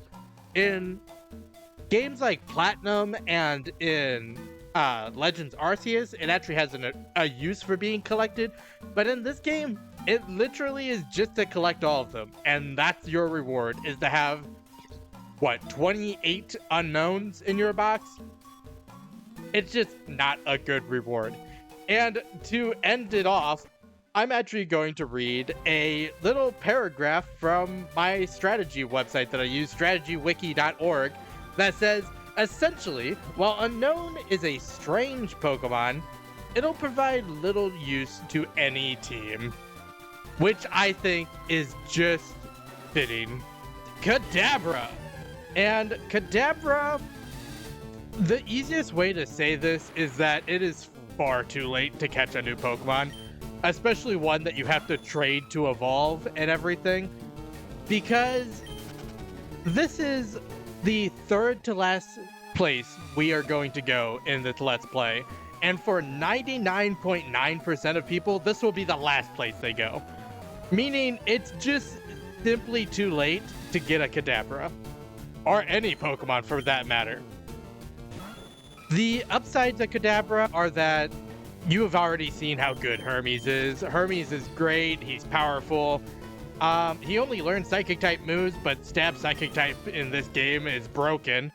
And it has a 5% chance of holding the Twisted Spoon, but you could have gotten that way earlier from the Abras that we saw, what, on episode 6 or 7? It's a really good Pokemon, but it's just far too late.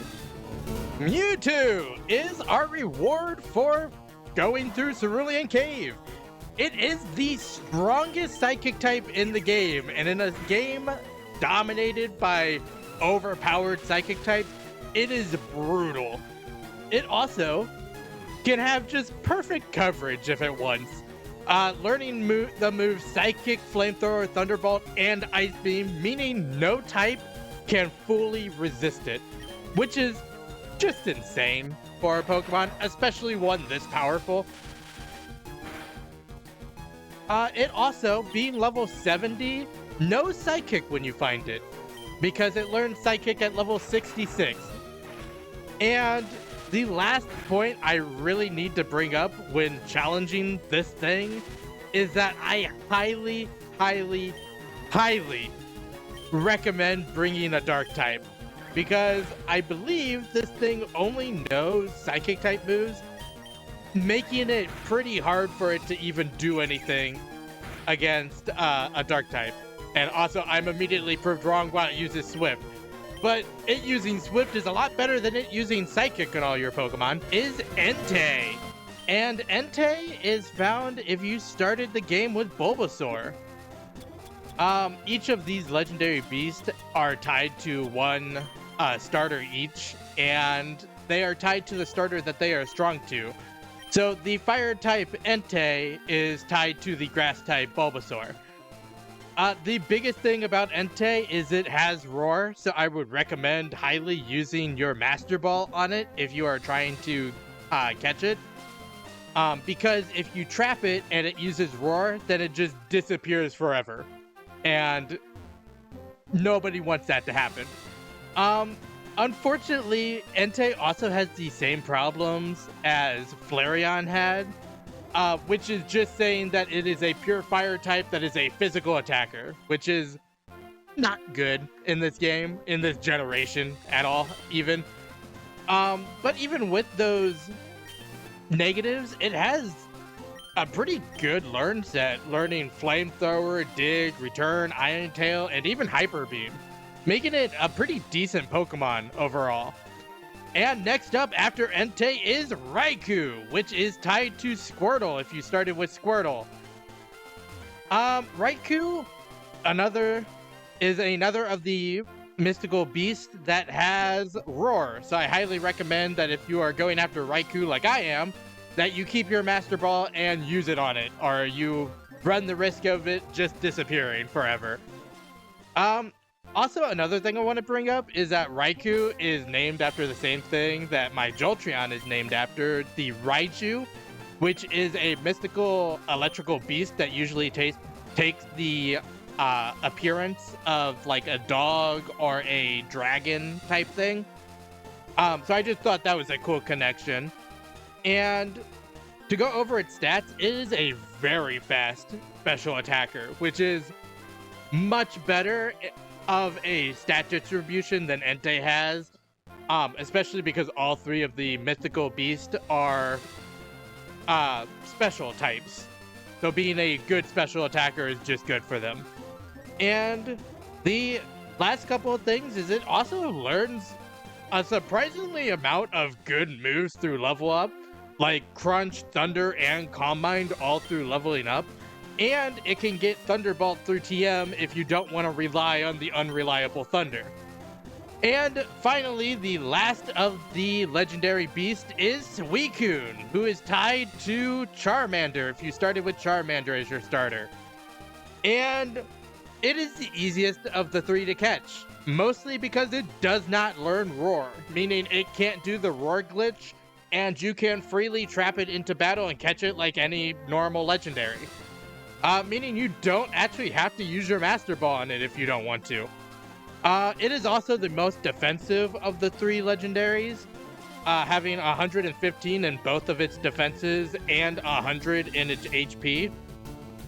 And just like the other two, it learns a lot of good moves, like Ice Beam, Hydro Pump, and Calm Mind, just giving it a little bit more variety than just using like Bubble Beam or Water Pulse every turn. Oh is easily the strongest Fire-type legendary in the game, it having just a better stat distribution than both of the other two. It also is just an insane special defensive tank with 154 in its special defense. Jesus Christ, what just happened? What? Raichu was just one-tapped. Jesus. But back to Ho-Oh. It learned several good moves through basically every form of it learning moves. It can learn Flamethrower, Thunderbolt, Psychic, Shadow Ball, Earthquake, and Aerial Ace, just to name a few. And it has a signature move that it learned through leveling up called Sacred Fire, which has a 50% chance of burning the opponent if it hits, which is the best burn chance of any move other than Will-O-Wisp, which is not a damage-dealing move. So it is probably one of its best moves that it ever gets. Lugia is the more defensive of the two birds. I guess I can call them birds. It is also a solid mixed attacker, having 90 in both of its attack stats. And similarly to Ho-Oh, it has some pretty good moves with Hydro Pump, Ice Beam, Thunderbolt, Psychic, Earthquake, and Shadow Ball. And on top of those moves, it also, exactly like Ho-Oh, has a signature move in Aero Blast that it can use. The biggest thing about it is that it's not a water type, which is what I would have assumed it would be when it's, you know, the guardian of the sea and whatever. So it's just something to keep in mind if you're trying to catch it and going to use it, that it's not a water type, it's a psychic type. Deoxys is the ultimate all or nothing Pokemon. It is only level 30 here, so beware if you're using your regular team, it might be a little strong. Or you might be a little strong for it. It is like I said, it is the ultimate all or nothing Pokemon, having 150 in its attack, special attack, and speed, while having 50 in every other stat. But the main thing about Deoxys is it can actually transform into 3 different forms, and 2 of them are actually version exclusive. So the one that isn't version exclusive is the speed form, which, as the name implies, has ridiculously high speed. I believe it's the fastest Pokemon in the game. But with that ridiculously high speed, all of its other stats are pretty middling to high middling. I believe the highest stat other than its speed is like 90, which is not terrible, but it's also not incredible. And that's pretty much the biggest thing to go over for its speed form. The other 2 forms are the attack form, which is actually a FireRed exclusive, which is the ultimate sweeper in the game, having 180 in both of its attack stats and 150 in its speed stat. And because of those stats, it is built like wet paper, having 20 in both of its defenses and 50 in its HP, meaning that if it takes a hit, it crumbles. It's kind of brutal. And the other form is Deoxys Defense form, which is the ultimate tank. It is the tankiest Pokemon in the game, having 160 in both of its defense stats. It also can just basically take a ton of hits and just keep on going. It works much better as a support Pokemon and kind of relies on the move Calm Mind for it to do any real damage to anything. And the last thing to go over for the Deoxys forms are that they all have the exact same movesets. Learning moves like Sidekick, Superpower, Ice Beam, Shadow Ball, Thunderbolt, and Hyper Beam, which are just amazing moves for them to have, and especially the attack form makes really good use of those moves.